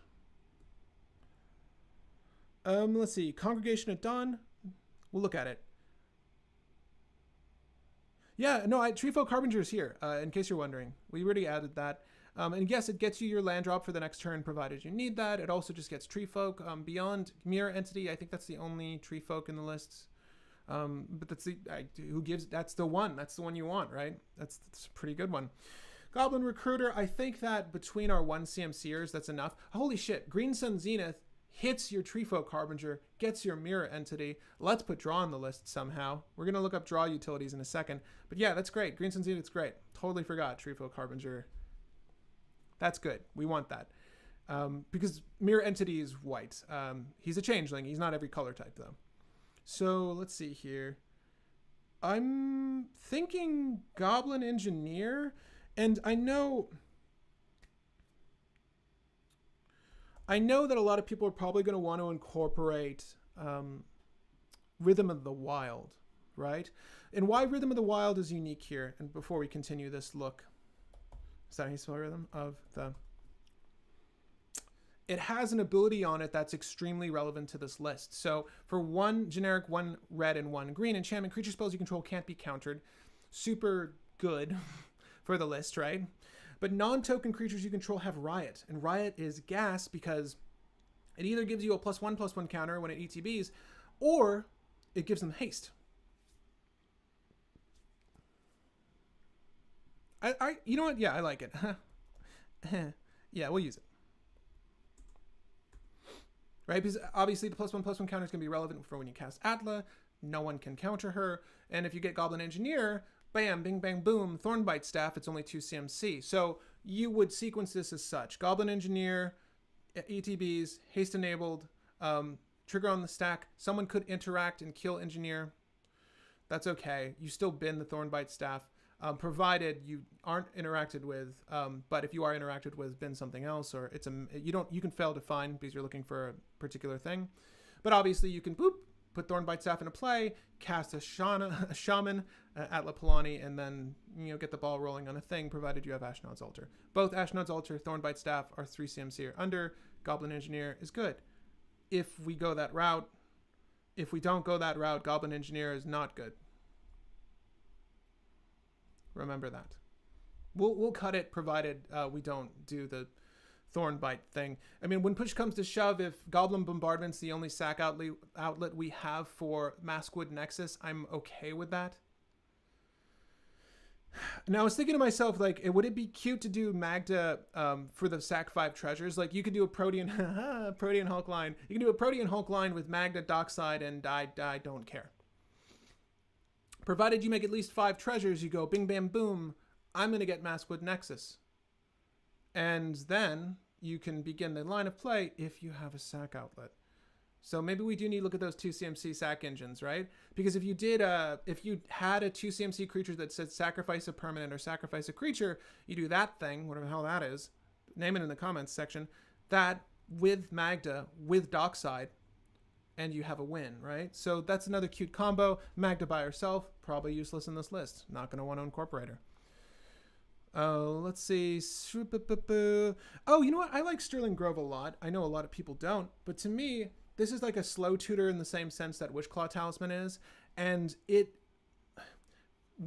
all your enchantments have Shroud, right? So Shroud is, it's not hexproof. Yeah. Other enchantments you control have Shroud. And you can pay 1, sacrifice Sterling Grove to search your library for an enchantment card, Goblin Bombardment. Or if you're really far behind, you can get your Sylvan Library, yada, yada, yada. I like Sterling Grove quite a bit. I think it's an excellent early game play, provided, you had enough forward momentum on that first turn. Maybe you dropped some stacks pieces. Then you can keep them up with this. And if we use some Rule of Law effects, most of them are enchantments, then they're safe with Sterling Grove up until we want to get our Goblin Bombardment. So in much the same way you would use Witchclaw Talisman, you can use Sterling Grove. It's quite good. I haven't used it in a list in a minute, so we don't need Stoneforge Mystic here. Do we run Aura Shards? I don't know if any cEDH list does. Is there? I don't know. I've not seen Aura Shards in a minute, and you could. I think one of the things... So right now, the only issue we're suffering from is that our only payoffs are Goblin Bombardment and Perforos. And to be perfectly frank with you, I would prefer that our outlets be creatures. Because bare minimum, Atla buffed, Mirror Entity, like that's the baseline. If we have creatures that ETB and do things, then we're in good shape, right? So you could... What can those creatures do? If we actually incorporate Thalia's Lieutenant, that's really cute as a combo piece. But like, what are some other ETBers? I don't want to do ETB that damages people. You can incorporate like a Kiki-Jiki Zealous line of play, and then if you're just looping, then Zealous Conscript steals things. That's kind of cool. Because it takes any permanent. So you can literally steal your opponent's board state and then maybe finish with the thing that's ETBing and putting +1/+1 counters, right? This is all pre-combat main phase. Not sure that's what we need. Not sure. Kiki-Jiki. Yeah. I'm not really high on trying to add a Kiki line of play here. I feel like there's better lists to utilize Kiki-Jiki. I think Chord of Calling is a bit costly for what we're trying to accomplish here. I think we will probably add a Aven Mind Sensor, though, as a stacks piece. It's still cute. You don't ever see it anymore, but it's still very good. Or at least I don't see it when I'm playing, but it's still very good. Is it the same as Opposition Agent? No. No, it's not. So someone mentioned Congregation at Dawn in the chat. Search your library for up to 3 creature cards, reveal them, shuffle your library, put those cards on top of your library and anywhere. You know what's better than this? Would be Goblin Recruiter. Bare minimum, I'll grab Dockside and Mirror Entity. Both goblins. It's a creature. I can find a Goblin Recruiter more easily. And it's also 1 generic and 1 red instead of double green and a white. That's just a little much for me. Oh, you know what's...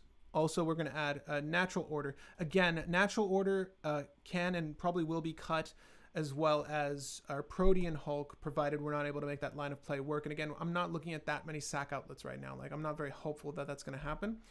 Eldritch Evolution is very good with a dork to simply put Mirror Entity into play. So obviously Eldritch Evolution is going to go into the list, right?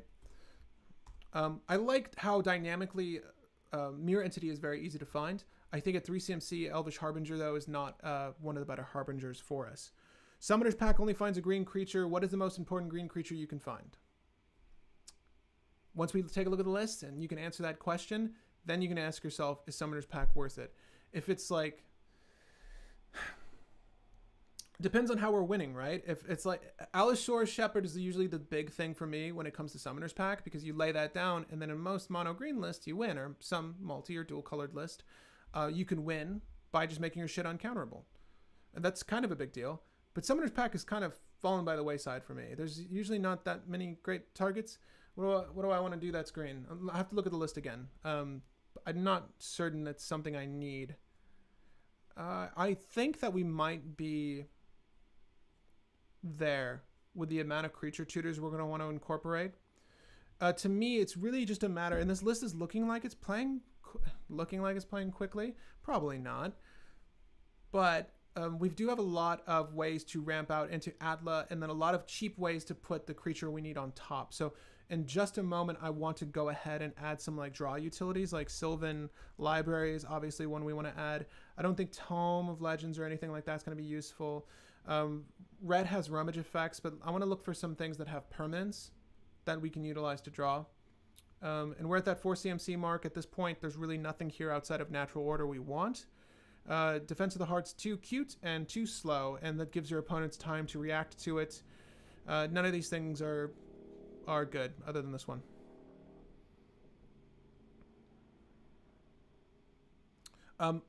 Forerunner of the Legion is very good, someone is telling me. So let's go ahead and look at Forerunner of the Legion. I likely skipped over it. I think it's a red card. I just forget what it does. So let's take a gander at that. And again, we're going to look at our mana suite. Is that how you spell Forerunner? It's a white card, excuse me. Whenever another vampire enters the battlefield under your control, target creature gets +1/+1 until the end of turn. So conceptually, so what's cool about this, and where it's likely better than like an Imperial Recruiter, despite the fact that Imperial Recruiter will likely be finding more things in our list. If I'm going to look at a 3 CMC tutor, it's got to be value added, right? And Imperial Recruiter is good because it has such a scope of things to hit. And depending on the list, maybe Recruiter of the Guard is better in that 3 CMC slot. Forerunner of the Legion. So you put it on top is my issue. So unless you have a way to get the draw.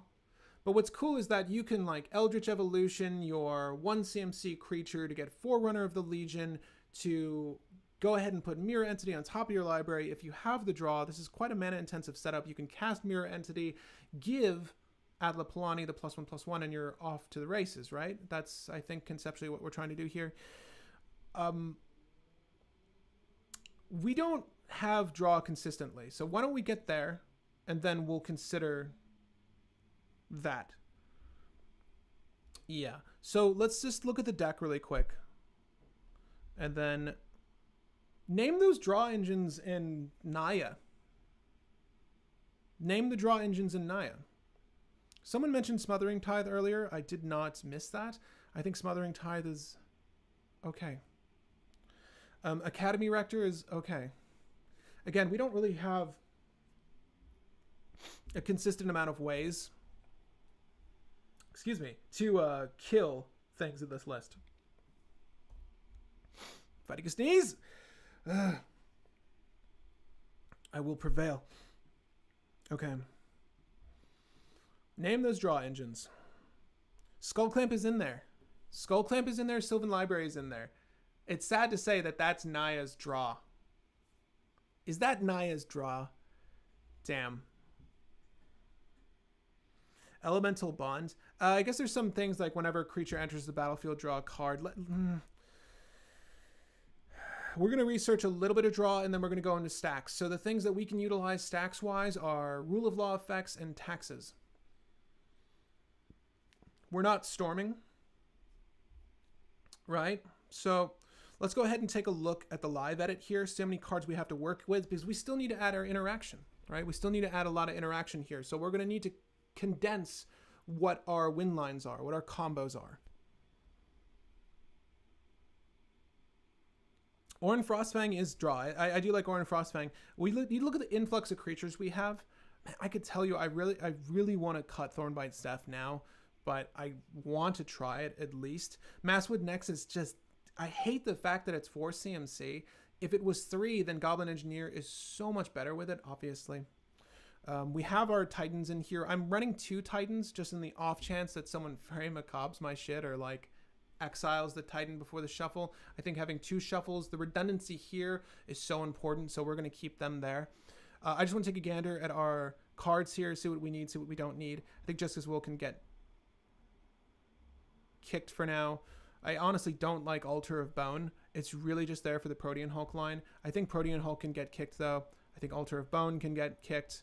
I think that we can go ahead and get rid of Thalia's Lieutenant. And then we're going to look at what our win lines are outside of that. I still think Sylvan Safekeeper is a keep.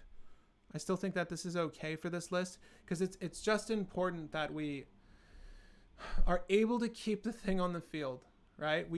This is so creature dependent that Sylvan Safekeeper feels like a good include. I can't say with certainty. Dark Dweller Oracle.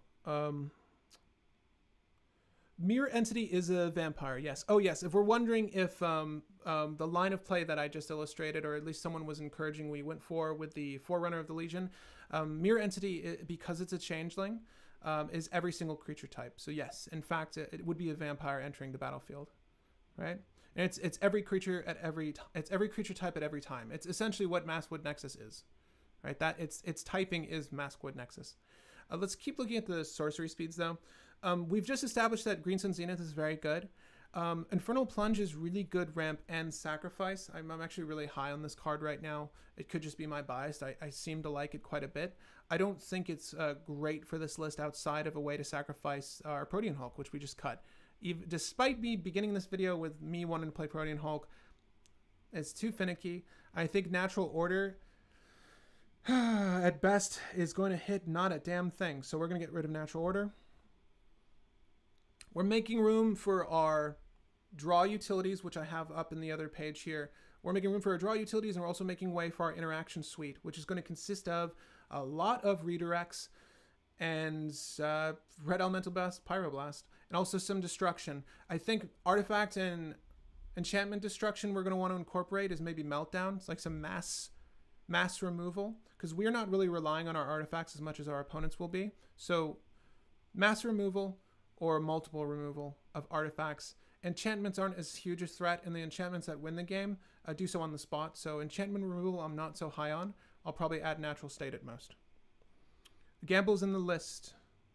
Are we saying remove Gamble? So at most, what does Gamble do? Gamble ensures that we get a very early cast on any of our spells, right? So Gamble is good because it is the only Omni tutor that you get access to in Naya, right? So like it's your demonic tutor for the list. I hate to put it that way, because it can eventually turn into an Entomb, pending your hand size. And looking at this list right now, I feel like our hand size is going to be pretty shoddy. So I'm a little concerned there. I do think that, as odd as it sounds, I feel like the relevant targets are low with Flamekin Harbinger and Treefolk Harbinger. So what else are those bodies doing for us outside of being sacrificed to Goblin Bombardment and obviously being utilized in loops with Atla Palani? Not too much, but at least they're there. I think that having them with Eldritch Evolution is also a really big deal. But obviously, you know, if we just did that, then any one of these 1 CMC creatures is going to get us Mirror Entity. So, you know, maybe we do go for the Vexing Shusher. I think a lot of people have been suggesting it, and it sounds really nice. I don't know if we're going to have the mana sufficient to make all of our protection dreams come true, but we're going to try. And haste enabling +1/+1 countering, that's still really good. Let's look at our instant suite is very low, but I think it's incorporating everything that we needed tutor-wise, unless there's another instant speed tutor you guys can think of that is relevant for us. So as the list stands, and there's actually one stacks piece right now, it's Aven Mind Sensor. We've got 22 cards. Amorphous Axe is a really cute one. So the issue with Amorphous Axe, though, is that you need to equip that shit, and Amorphous Axe is going to cost what? Sorry, Amorphous. So if Amorphous Axe is 2 to equip, oh my gosh. Are we spelling it correctly? Wait, Amorphous Axe. 3 to equip. What I was driving at is if Amorphous Axe was 2 to equip, then Ashnod's Altar could sacrifice the thing, equip it to the next thing, and then you do the loop, right? So that would actually be kind of cool. But because of its equipment cost, it's a non-bow. I do like the consideration here, though. It is another way to get the Maskwood Nexus effect, and it's under 3 CMC, so Goblin Engineer could feasibly fetch it if we want. Also, the issue with Goblin Engineer in this particular brew is that we don't have that many artifacts to even switch out, right? We haven't added our stacks utility yet, our stack suite, but we can sideline the Goblin Engineer for now. I think I'm happy with that. Grand Abolisher, no. Archon of Emeria, yes. Archon of Emeria, I will say yes. I'm trying to think if there's a way we could cheat the creature out with an activated ability. Is there a tutor to field activated ability? Am I missing something? Obviously, Protean Hulk was that thing, but this list is not looking consistent. I gotta say, I'm a little nervous, gang. But let's go ahead and look at our draw utilities. I'm going to try to cut through these pretty quick. And then we can add our stack suite and interaction suite. That should be fairly easy. We're not going to add any wheels to this list. No wheels. We want consistent draw that's not benefiting our opponents. Because if we're going slow, there's no sense in benefiting our opponents. Faithless Looting is actually kind of cool. So let me just add Faithless Looting. It's one of my favorite pieces of loot in the game. And it's kind of cool that red got the arguably the best looting card, Faithless Looting. Now this is more card quality than actual card draw, mind you, but still good. Yisan tutors to field. That's absolutely correct. So in my mind, I was thinking like, how do we incorporate like an Archon of Emeria or a Rule of Law to where we can get the ball rolling on our plan and still be able to activate something to initiate the combo. Because once the combo's enabled, it's just a series of activated abilities. I like Glimpse of Nature to a certain extent. I think our creature suite is pretty low, though. It's at 19 currently. Obviously, that can shift. But as it stands, not great.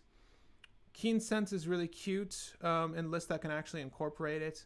If you're wondering, we didn't incorporate Mana Vault because it didn't absolutely seem necessary, but if we happen to incorporate more stacks pieces that are of higher value, maybe it's a good way to cheat out the Trinity Sphere or, whatever we're doing. I actually do like Magmatic Insight quite a bit. This is a decent rummage effect. The difference between rummage and looting is that rummaging is you discard prior, so it's not quite the same card quality. You don't know what you're getting first. Obviously, blue is a lot of the better effect here. But Magmatic Insight, you get to discard a land to draw 2 cards. This will not work with our MDFCs, but we get 28 lands in the list. You get to see 2 new cards. It just seems okay. I think one of the static draws we're going to incorporate is potentially, I'm playing it a little bit more. Let's just see if we get to it. And Sensei's Divining Top ain't so bad. Whenever a creature you control becomes the target of a spell or ability opponent controls, you may draw a card. While our list is creature-centric, I've never seen that one do enough work. I think Sensei's Divining Top is good, though. It's usually good. And lists that are a little bit more mid-range, Sensei's Divining Top is good. I wouldn't say it's an auto-include every list, but Veil of Summer is draw, and it's a great means of protection. Let me just go ahead and put that in there. Veil of Summer. I really want to show you this one particular card.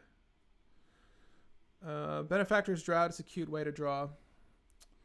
I've always liked this card, but it never performs well. Mentor of the Meek, Runic Armosaur is a no. Compost is a potential maybe. There is just at least in my own meta, there's a lot of lists that incorporate black, and you do actually get quite a bit of draw off of Compost, particularly if someone's like going through an Underworld Breach line, because it doesn't matter how those black cards get into the opponent's graveyard, they just need to go there. So you actually get quite a bit of draw pending your meta. But Compost is usually decent draw.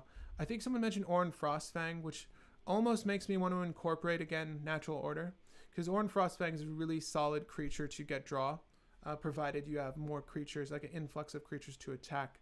But in green lists, that usually means shutting down your mana base, because a lot of it is tied to your creatures.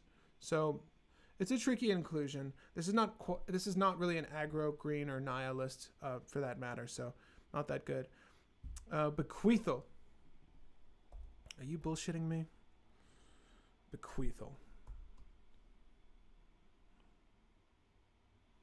If a traded creature is put into a graveyard, draw 2 cards.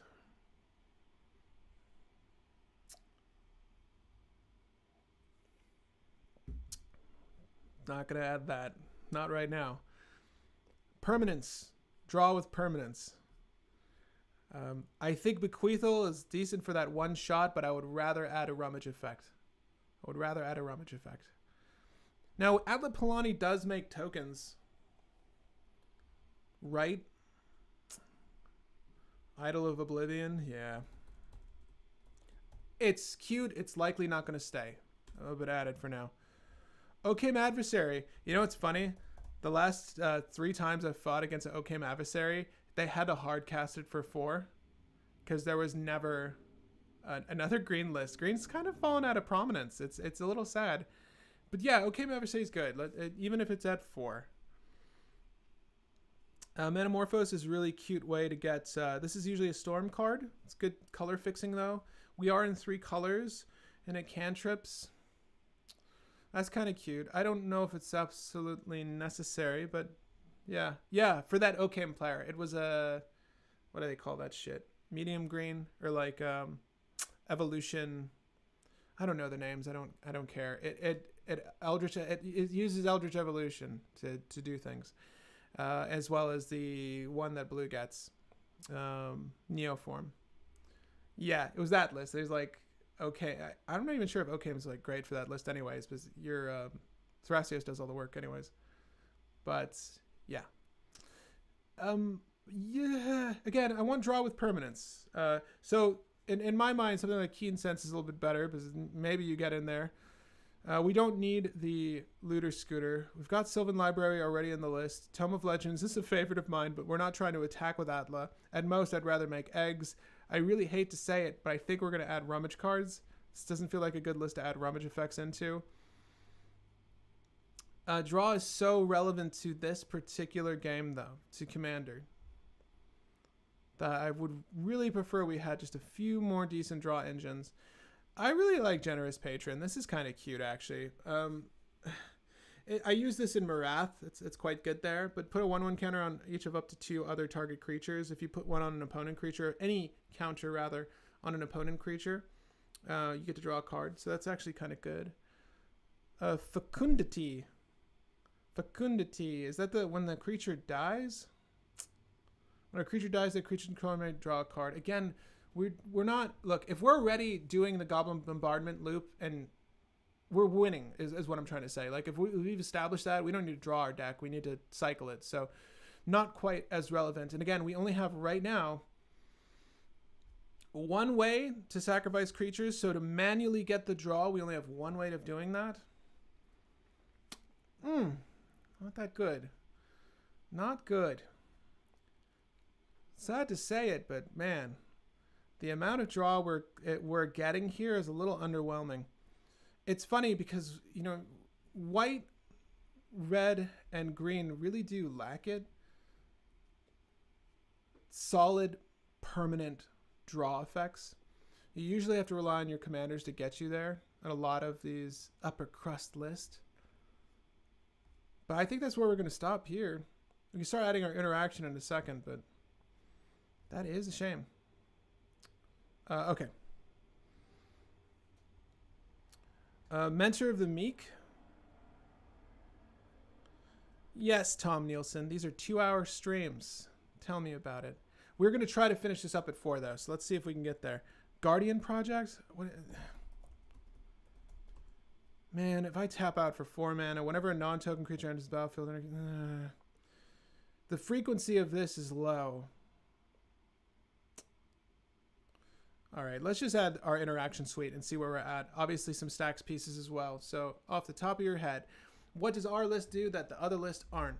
Well, we're using our graveyard, we're shuffling stuff from our graveyard into our library, and we're incorporating a infinite transmogrify loop to damage out the board with either Perforos and or a Goblin Bombardment line of play with either Maskwood Nexus or Mirror Entity. That's where the list is at now. And FYI, you can do all of this by incorporating Ashnod's Altar and Thornbite Staff, which is still on the main board. We only have one way to find equipment in this list, that being Steel Shaper's Gift. Good luck getting there. We don't have much draw. Let's continue. We're going to add Red Elemental Blast. We're going to add Pyroblast. And by the way, I didn't say this yet, but I'm actually going to be playing this list against the Spike Feeders today. This is the shortest, this is the most difficult turnover I've had with a list. So I'm going to have to tweak it a little bit after the stream, literally print it, cut it, set up for that. And then, of course, the next playtest you'll see is going to be with Spike Feeders, as well as Ernesto. So I need to contact all of them to make sure we get that set up for you all this coming Tuesday. So I wanted to play Atla. Hans is just okay. But Atla is an established list that it seemed like a lot of people on the Patreon at least wanted to see me do. So see if we get it there. Red Elemental Blast Ricochet Trap. We're going to add Deflecting Swat. Deflecting Swat. For our own protection, we're going to add Vines of Vastwood. Vines of Vastwood makes it so that this target or permanent or creature can't be the target of spells or abilities your opponents control. Coupled with that, you could kick it to buff a thing. It's quite good with Atla Palani because she obviously needs to be buffed. Yada, yada, yada. So although we got those, we could probably use Autumn's Veil. Open the Armory. There's no enchantments to target. Not that you need an enchantment aura, excuse me. I'm not high on Open the Armory here.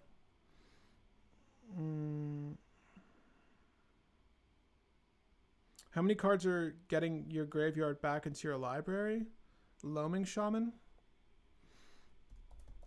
I think I know what this one does, but we'll check it out. Enters the battlefield. Target player shuffles any number of target cards from their graveyard into their library.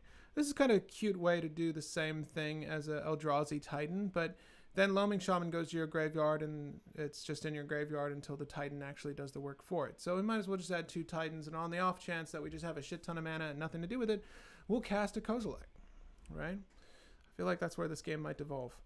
Autumn's Veil, a little piece of protection, a little piece of interaction, kind of. We're going to add Natural State like I promised. We're going to go ahead and add, what are the other red cards I like using? We can add Tybalt's Trickery, why the hell not? Get an Omni counter in there. We can add,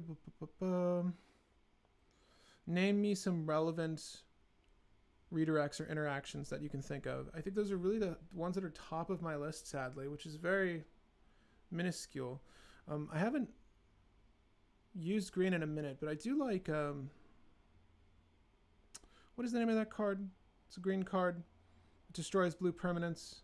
It's not Red Elemental Blast or Pyroblast. It's called Display of Dominance.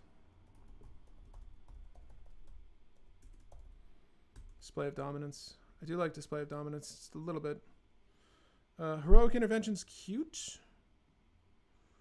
I don't like Nature's Claim at all these days. Giving someone 4 life is not good. And most of the things I want to hit, Natural State does. So we're going to stick with that. Commander is too small for Bolt Bend, sadly. We're not going to use Lapse of Certainty. We could use Mana Tithe if we're being real cute. We can use Wear Tear, right? Wear Tear is good. That could be our other form of artifact or enchantment removal, if at all needed. People really like Force of Vigor. I hate it. Did you count the number of draw utilities we put in this list? At what point do I want to remove a green card from my hand to do a thing? To destroy artifacts or enchantments? To slow down these quicker lists? Like, other colors can't reliably fight on the stack, and then they're also defective in the sense that there aren't that many great draw utilities for them unless their commander is doing that job for them to some capacity. It's rough. If you watched our last stream with Hans, he technically draws, and still, like by turn 2 or 3, we were out of a hand. It was insane. It was insane. Flawless maneuver, if good, if you play against a lot of destroy effects, free if you have your commander. This is a fact. I don't think we're going to use that here. A braid is good. Thank you. A braid is good. A braid and silence. Those are the ones we want. Valakut exploration is draw, right? It's not. Okay, is this the enchantment? Whenever land enters battlefield under your control, exile the top card of your library. You may play that card as long as it remains exiled. So at best, when you put this down, let's just say you drop this and you waited on your land drop this turn. Now you can play your land. At the beginning of your end step, if there are cards exiled with Valakut expiration, put them into their owner's graveyard, so you still get them back. Deals damage to each opponent. So it's a little, like a little minor stacks piece mingled with some really cool land synergy. At most, this list has 30 lands. I don't know how many times we're going to trigger Valakut exploration. It is not technically draw. It's an impulse draw. So it's not something that could benefit you in the long term. It's only going to help you on your own turn. And everyone gets to know what that thing is. This card is very much dead unless you've got some really cool landfall loop or something to benefit you off of playing this. I'm not too high on this card. And honestly, the better impulse draw card would be Jeska's Will. And I'm not even playing that. So, not too high on it. Goblin Crater Maker is cool. Seed of Innocence. Seed of Innocence is dope. But I think Meltdown and maybe Shattering Spree. Right, we got a lot of removal here. You know what? Yeah, keep slamming Vexing Shusher down. Let's play Vexing Shusher. Why the hell not? Sure. Because you know what? I need Eldritch Evolution into that Occam Adversary anyways. So Vexing Shusher might be okay for that. Let's go ahead and add Damping Sphere. Right? Damping Sphere is good stacks for this list. We can add Thorn of Amethyst. Right? We can also add some things like Thalia, Guardian of Throbbin. Right? We want all of the taxes that are going to hopefully hurt our opponents without hurting us too much. I don't know if we want the Omni tax, the Sphere of Resistance necessarily. Bearing in mind, a Damping Sphere does hurt our guy's Cradle, if you don't know what that one does. Yeah, but yes, we did talk about these off the bat. We want to add some Rule of Law effects. Someone mentioned Deafening Silence is great. Deafening Silence is going to be really good for us. And then there are some other... that really is the best one, sadly. Linvala is kind of useless in the current meta. There's not a single strategy, like unless you are going, and this is Keeper of Silence, I'm assuming, unless you're going against a Razaketh loop or build, Linvala usually does not do enough. She's kind of fallen out of favor as well, sadly. Savage Summoning, to ensure that our creature gets cast, and we can do this at... I actually like Savage Summoning, and I'll tell you why in a second. So Savage Summoning, because we could technically win at instant speed. Give me 1 second. We're also going to do Call to Arms. What's the white one? What is the white Savage Summoning? It's not quite the same, but if you remember it, tell me. Savage Summoning can't be countered. The next creature you cast this turn can be cast as though it had flash. The spell can't be countered. That creature enters the battlefield with an additional +1/+1 counter on it. So, mind you, this is good to protect Mirror Entity. You do still need to buff if you're just trying to go for Mirror Entity, and your girl, Atla Palani, she'll need to be buffed. But you can do this off turn, get Mirror Entity down, and win over top of someone else's win. Right? But I think it's Savage Summoning and Call to Arms. I want to say it's Call to Arms. God, it's not. Okay. Scout's Warning. That's what it is. Scout's Warning.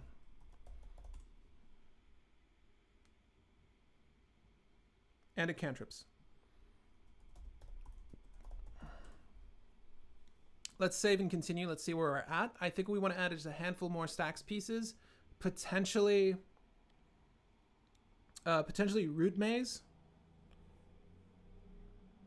I think Root Maze is going to be good here. And if there's another, like Deafening Silence is the one, but we can add Archon of Emeria as well. I think that's fair game.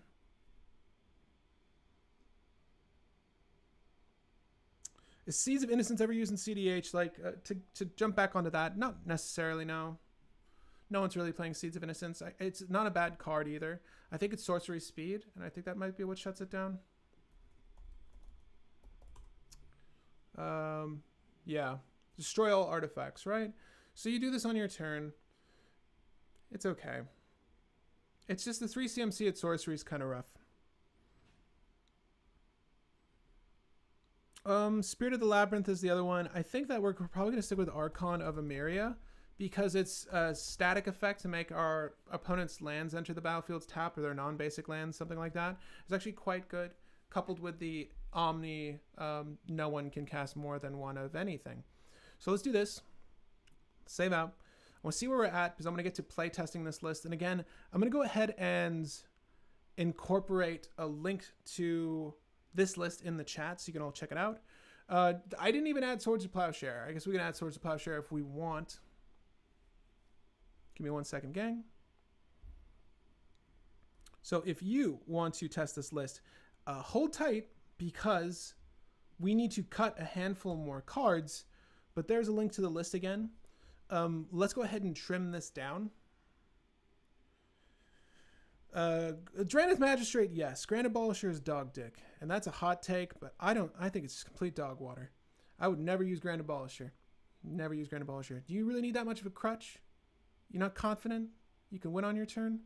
Grand Abolisher is just okay. I'm not a fan of this card, and this is coming from a guy who has 3 copies of it because I did play it quite a bit.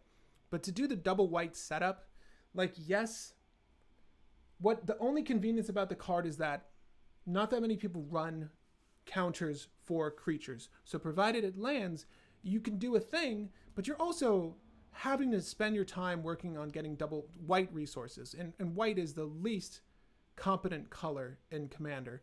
So you have to do that, and then provided you get this setup, then yes, you can win. But if you just pass after a Grand Abolisher, of course someone's going to nuke it. And oftentimes, I see people play Grand Abolisher and don't go for a win. If your list can incorporate it and win on the spot, then yes. Atla Palani is not necessarily doing that. Again, because we don't really get the resource accrual we need to pop off on the spot. I'm very doubtful we're going to be able to do this consistently and quickly. So I feel like it's going to be a setup with Grand Abolisher, and then we give it away. At any rate, Drannith Magistrate, though. I do like Drannith Magistrate. And let's just put in Swords to Plowshare because, you know, we've got white in the list. There is a relevancy to exiling a creature still. Okay, so a lot of people are moving away from Swords to Plowshares, but it's still very good because a lot of people like to reanimate certain creatures, namely Dockside. But it's a good way to eliminate the threat or possibility of that happening. And we don't have black, so we're not going to get any benefit of things going into the graveyard. Okay, so we are where we are. You know how I feel about Grand Abolisher. I was doing a segment called Overrated Magic Cards for a minute there, and Grand Abolisher was on that list, as well as Git Probe and some other things. Maybe I'll put all my thoughts together and share them with you then, but I don't find Grand Abolisher very good. I don't think it's worth its cost either. I don't think it's that good a card. The only white cards that are honestly arguably usable in cEDH, particularly in multicolored list, are Timna, right? She's in the command zone, though. Silence, that's great. Savine's Reclamation, in tandem with the Tuition, so it's not even really for its own value. But it's great at getting back your Underworld Breach. And so far as other white cards are concerned, did I say Silence? Because Silence. That's it. Enlightened Tutor. I'm sure there's a 5th one in there, but I can't think of it. That's it for white. I really hate to say it, but that's really it for white. Like cards that you see on a lot of lists that have meaningful potential for the list. Some people are on Sarah's Ascendant as well, right? In the list that need life gain. But Sarah's Ascendant, don't you infinite win anyways? Sarah's Ascendant's a bitch if you're playing Rograk Tavesh, though. I had a Sarah Ascendant against me in 2 games the other day, and it's like, okay, I guess you got me.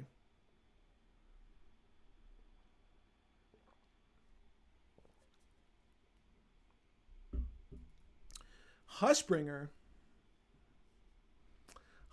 is bad news because whenever another creature enters the battlefield under your control, Perfuro deals 2 damage to each opponent. Hushbringer says no. Can't do that. I know why you want that, though. I know you want to shut down Thassa's Oracle, right? There has to be a better way, right? Let's go ahead and look at what we've got. We don't have Scroll Rack in this list, but I do know that we need to cut 8 cards before we can test this. So we're going to go into overtime a little bit here, maybe like 4:15. I really do want to shape this up before I crush the Spike Feeders with it, so help me get there. We'll see. Calcian won its last game. I've got high hopes for Atla. Atla arguably has more potential, right? Black and Calcian was so relevant, though. All the tutors, all the draw effects. Ugh. All of these are good. I would say that we don't need Shattering Spree because we have a lot of artifact removal elsewise, and we might even take out just a little bit more because artifact and enchantment removal... Meltdown is good as it hits everything at once, and in the scenarios that we can set up, and that often happens, sometimes artifacts come into play tapped because there's a Manglehorn, which we arguably should be using. You know, someone drops the Dockside as a setup for their next turn, and they have like 7 treasures just sitting there tapped. Meltdown eliminates all that shit, and then they look like a fool, which is great. I love doing that. Thank you, Greg. I play Calcian, not cEDH, so I was cheering for you hard. Thank you. Thank you for sitting through 2 hours of gameplay, let alone sitting there for the win. That was a very, very fun game. Honestly, this is some of the most fun I've had playing Commander in a while, so I thoroughly enjoyed playing with them. Our land base is at 29, and I can't really tell you why. Give me 1 second. Oh, we added Dryad Arbor. We added Dryad Arbor, and because we're on Arbor Elves, we're trying to keep our influx of forest high. This isn't to say we should just cut the plains. Did I add Prismatic Vista? I did.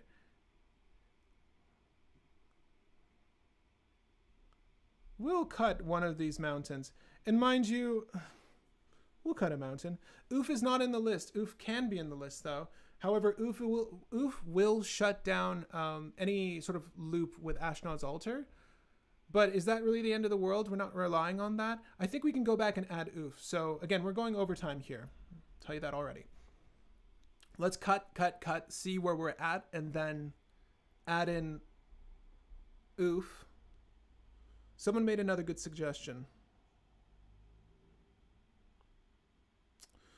I think Oof is the thing, though.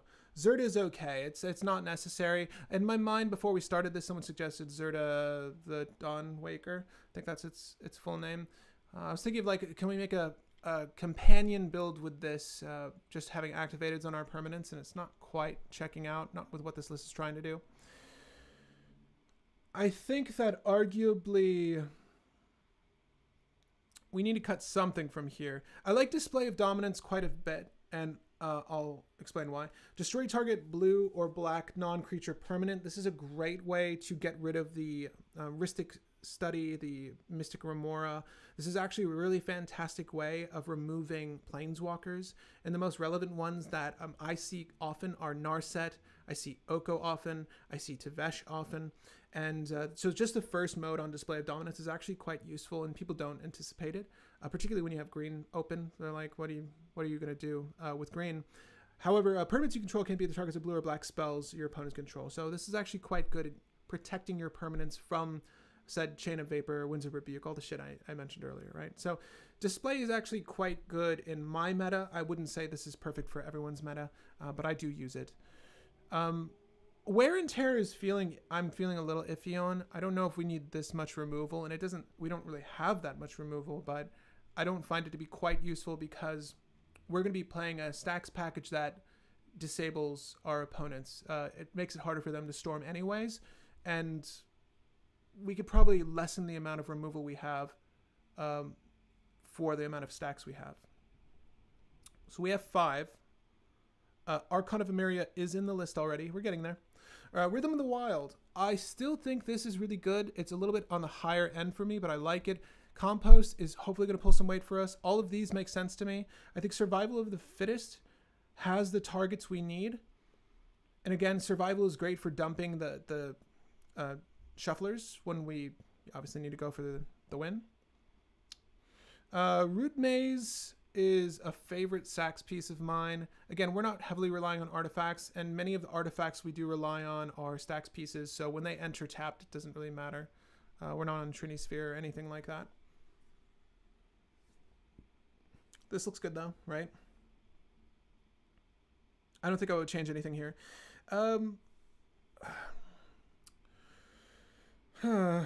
Okay, so this is the area that's going to be interesting to cut.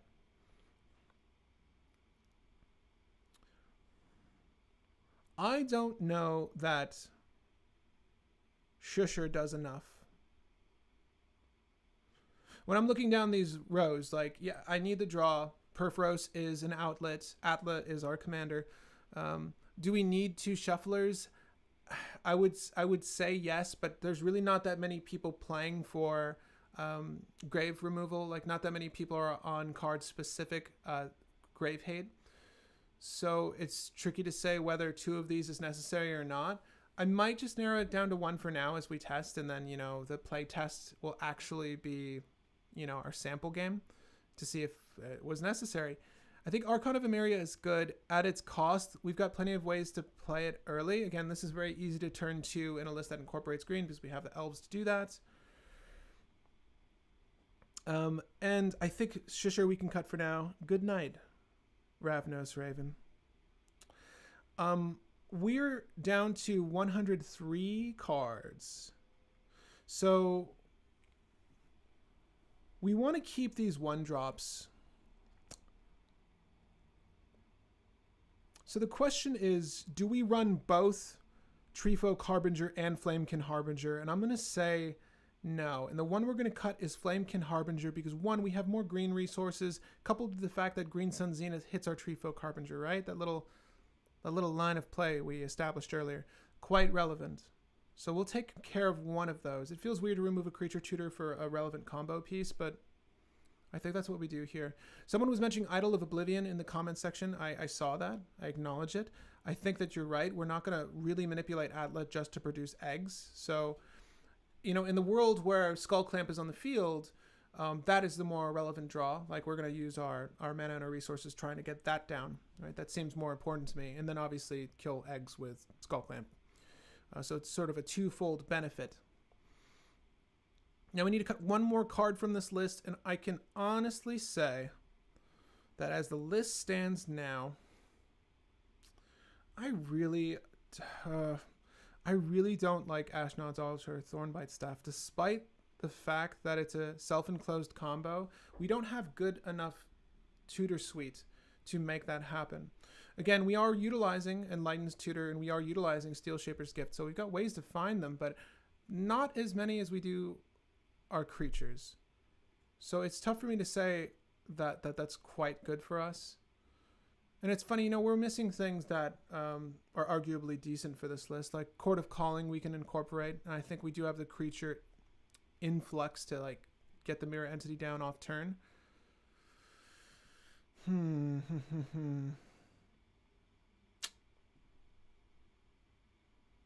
Part of me feels like I should just get rid of these 2 things and then focus on the better combo lines. Maskwood Nexus is also arguably not that great, particularly if we cut Ashnod's Altar, as sad as that is. Because Maskwood Nexus, you know, feels like this is the list for it, but it's so damn cost prohibitive. It's so expensive. Again, we don't have ways to really sacrifice our creatures outside of Goblin Bombardment, and that's really the only one you need, right?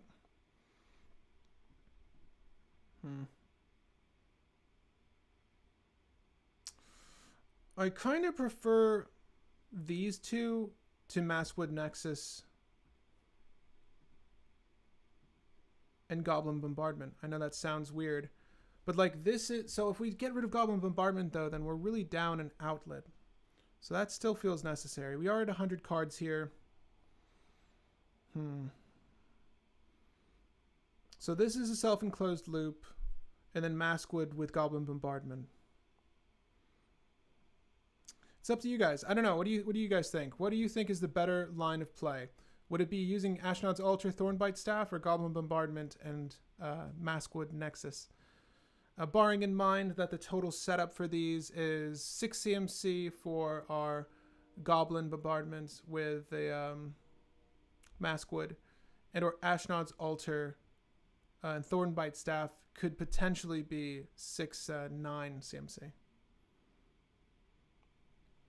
I'm just not high on this, but I think what I'm going to do is go here and here, keep the outlet. We've got space for one more card, and because the nature of the combos changed, we can actually include Collector Oof more comfortably, right? Because I'm not relying on Ashnod's Altar anymore. Not that I was ever really going to be able to rely on it anyways, but Collector Oof is very good for the current meta. So we're going to go ahead and add Collector Oof and test this out. I think that's really the last relevant stacks piece we wanted to add. Right? I think we had a few suggestions made in the comment section down below to some other utilities we can incorporate, but I think Collector Oof is sort of the key one. So we'll go ahead and add that now. Damn, you know, and part of me really wants to add Court of Calling. Like it's another way, technically a better way of doing like the Scout's Warning kind of setup. Although a little bit more mana intensive, so let's just add Collector Oof and go.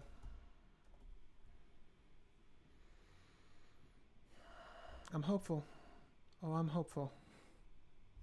Okay.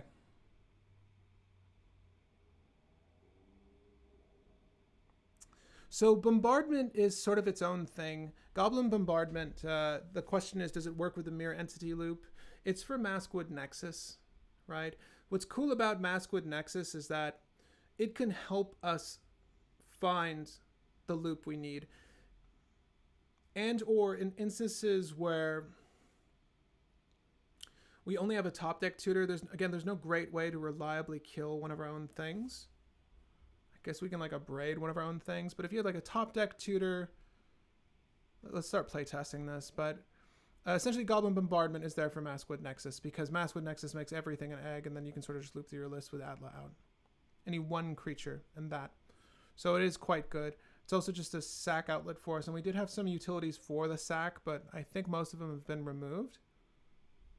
Let's go take a gander at this though.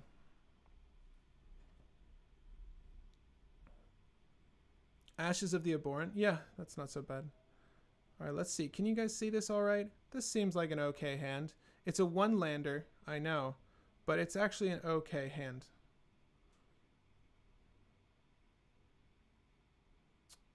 Yeah. Yeah, let's keep this. I'll show you why. It's... Okay, so we really need to draw a land, mind you. So we're really screwed if we don't, but we'll make a green. We'll do wild growth here. Ooh. Not quite what I want. It might even be better to keep the Lotus Petal and just use this to enchant the land, right? So this isn't Utopia Sprawl. You can enchant anything with that. It makes green. Part of me wants to get Deafening Silence down now, though. So maybe just this play as Deafening Silence and we'd be happy with that. We could obviously do more with our turn, but let's just hope we pull into a land. Okay, cool. So we've got our lands.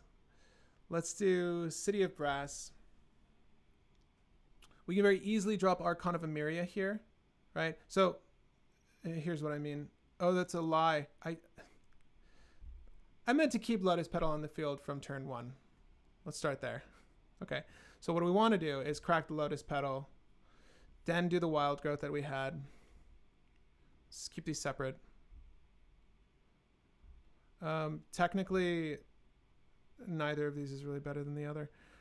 So then we'd go ahead and do white with one of them, something else. And at this point, because wild growth was our one non-creature, you'd have Archon of Emeria. So, you know, our stack suite is building up. This seems okay. We kind of want to drop Rhythm of the Wild before we go for Atla. You know, reasons. So we'll go ahead and go for our next turn. We have 1, 2, 3 mana left. So the best we can do is do a Rhythm of the Wild, right? Crossing our fingers here. We got to save that gamble for Mirror Entity. Okay. So we'll use this and we'll grab a Taiga. Just looking at my hand, it seems the most relevant. And we have 2 rainbow lands anyways. So shuffle that up. Right here. I don't like this, but we're just going to put Atla Palani on the field by herself. It's turn 4. She comes into play with Riot. She can't be countered, so she's a 3/4, right? And we tap out to do this. At this point, we've lost quite a bit of life, but our life isn't all that relevant.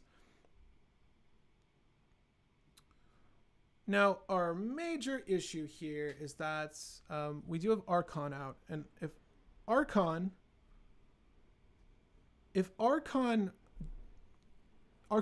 has stuck, but if Archon didn't stick, we would be able to go gamble, hopefully have the influx of cards to cast our Mirror Entity into Deafening Silence, and then we would be able to win, right?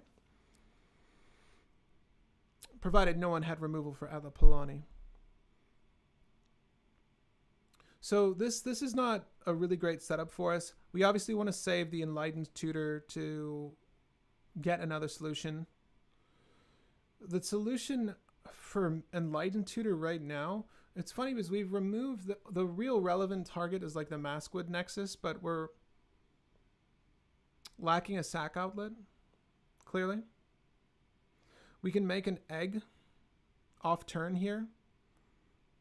Kind of cool. So I'm thinking to myself, what is the best line of play to ensure that we win on turn 6? What is the best line of play? So I kind of want to get our Mirror Entity, right? We literally just made the list and I forget what's in it already. So I think let's just do this for Mirror Entity and we'll call it a day. Hope no one wheels, right? Roll the dice. Don't be 4. 2. Damping Sphere. Thank God. Okay. That is our 1 non-creature, 1 spell per turn, right? With Archon of Emeria. Off turn, I might as well, I'll make an egg with Atla Palani. It can block something. Let's just say that someone was swinging at me for some odd reason. I get to do that. I don't know why they would, but let's have fun with the list. Why don't we? So the egg would die. It would just reveal. It would be nice to have some other creature. It'd be nice to wheel into a stacks piece. It's almost like we don't have creatures in this list. What the hell? What the hell? There you go, Arbor Elf. Whew! So both the egg and the Arbor Elf enter the battlefield with Riot. So, technically we get to do stuff with that. I guess what I'll do is give Arbor Elf haste. So this way we have more ways to interact with the board, right? So provided we need to use that natural state, I'll shuffle up. Probably need to use that natural state. We can go ahead because of Rhythm of the Wild has haste. We can use natural state off turn. Okay, natural state you. And then before my turn, I'll go ahead and Enlightened Tutor, right? Obviously, this is incorporating the fact that we have a Rule of Laws down. What is the best thing we can get right now that's an artifact or enchantment? Not anything really. I mean, what would be great is some form of protection, but we don't really have that. I think at best, not a damn thing. There's not really anything I want artifact or enchantment wise. I guess Sterling Grove doesn't really help us in a meaningful way. Because we have the win in hand, right? So we just want to make sure that goes off. What is the best solution? Well, nothing really. Let's just go. Because Mirror Entity, we don't have attacks on the field. So pretending that attacks could be relevant here, maybe we just grab the Thorn of Amethyst, right? Like this will shut someone off of like a free spell or something like that. And then that's our draw for turn. And if you're doing the math here, we have precisely 1, 2, 3, 4, 5. We'll do the Thorn of Amethyst. And because this is attacks on non-creature spells, oh shit, we can't even set up because we still have the Archon of Emeria out. I really wish was Astronaut's Altar the right grab. We just have to risk it then. We would just put Mirror Entity out and then we would see what happens. This is where Rule of Law effects get a little finicky. Like it goes to turn 6 because of these cards and we kind of need that just based off of what our hands look like this whole way through. Like we were never going positive on our hand size, unfortunately. Did you keep the Shroud enchantment? I did. A Skull Clamp wouldn't have been a bad idea either with Atla Palani there, I think. But because we had the successful gamble, a part of me was just trying to see if we can get the ball rolling on plan A immediately. I think if we were playing this more precautiously, Skull Clamp would have made a lot of sense because, you know, if and pending, like Archon of Emeria might not be on the battlefield anymore, but if Archon stuck and Deafening Silence was still out and the game was just dragging on and no one had removal for it, Skull Clamp would be great because we can hopefully pull into solutions for ourselves with the eggs we're producing, right? We could also just kill Arbor Elf provided we wanted more additional draw. I'd probably kill Arbor Elf prior to the combo turn. Secondly, it wouldn't be a bad idea to just put Skull Clamp on Archon of Emeria because it is going to be targeted. Let's try that again. But that's a win, right? So Mirror Entity goes, because Atla had the Rhythm of the Wild buff, it's a counter, +1/+1 counter. We can go infinite there. We're never going to keep this hand. I mean, it's not bad. We're not going to keep this hand.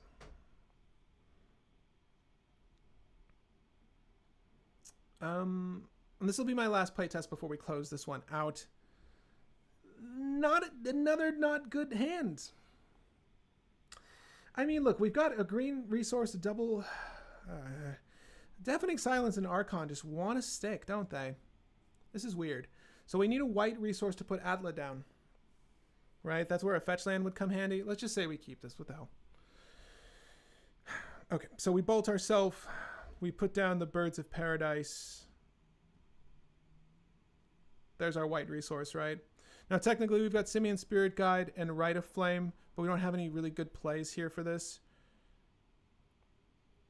Spike Feeders are coming here.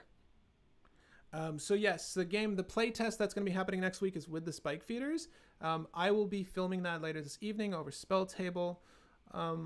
Again, the same way these have all been filmed in the past. So if you want to see this list played out, it's just a basic play test of the deck as if you were sitting at home playing Spell Table with your friends. So they're essentially like guest hosts for this. They have not invited me to their channel. What's that about?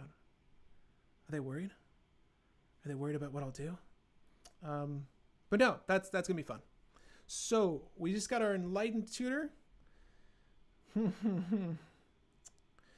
Well, I mean, you can see what's happening here. I mean, we're going to put down our Llanowar Elves, but then we're also going to use that for a white and put down our Archon of Emeria, right? So turn 2 Archon's pretty baller, and we got a lot of mana going into our next turn. Before our turn 3 draw, do we want to use Enlightened Tutor? And I think the correct answer is yes. Again, it's the same situation as earlier. Like, what the hell are we grabbing that's meaningful? That's again, the Skull Clamp. Is that really the best thing we've got? I mean, really here, Masswood Nexus is really not good, is what I'm thinking. Like, that's sort of the big to-do target for this list, and Masswood Nexus just never feels like a good thing, because if my commander had Sacrifice on her, then yeah, it would be great. And like, you just have the thing on board all the time. It's like a 2-card combo. But because it's a 3-card combo without the relevant tutors for the effects we need, like we need an enchantment, we need an artifact, we don't have great ways to get those things, it's just not good. It's not good. I'm definitely going to cut it. Yeah, worried you'll make them look bad? I don't know. Probably not. They seem like a stand-up group. If we Enlighten Tutor here, I genuinely don't know what to tell you what I'm grabbing.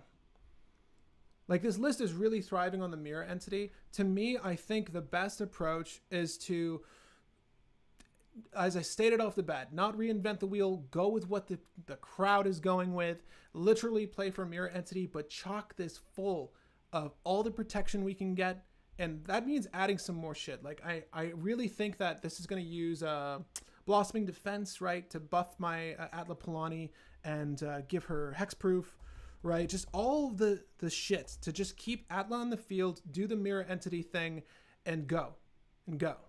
So an influx of this coupled with the proper tutors to get there. So that means like putting Flamekin Harbinger back, shit, and then obviously utilizing more relevant stacks. We actually had a really good stack suite out in both of these tests. No. So wow, wasn't the choice of Atla based on Maskwood Nexus? So the choice of Atla was based on a Patreon suggested poll. I never had the desire to brew her. Ernesto actually did a take on her, and he didn't like it either. but it seems fine. It's definitely mid-range, but I think the choice moving forward here is neither Thornbite Staff or Ashnod's Altar, neither freaking Goblin Bombardment and any loop with Maskwood Nexus. These are all... You notice the trend between these cards? None of them are creatures. And unfortunately, Naya only has a good majority of creature tutors. There are a handful of equipment tutors, enchantment, artifact tutors, and one Omni tutor with Gamble, right?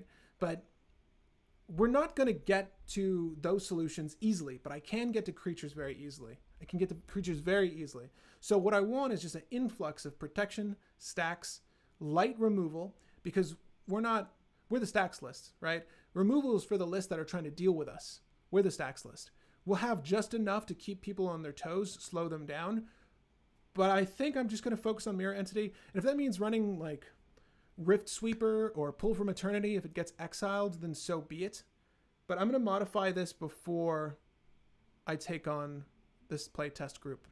So with that, guys, Atla Palani, I know the test is to see if these can get to cEDH levels. And, you know, I can't promise that every single legendary I do on these cold brews is going to get there. I think that the concept for her is fine, okay, because how the layer system works, buffing her, then doing the thing with Mirror Entity is technically a 2-card combo, provided you're able to get to the solutions you need. So that means either landing on Perforos, having it stick with another creature, getting Mirror Entity out of existence without the devotion, you know, obviously hitting on red. So this means that we need to add in another solution that allows us to win on the spot. So what I'm going to do off camera is try to balance this before 6 p.m. So it's 4:19 Eastern Standard Time, and I'm playing this playtest deck at 6. So I have just a little bit of time to turn this over, print this out, play this.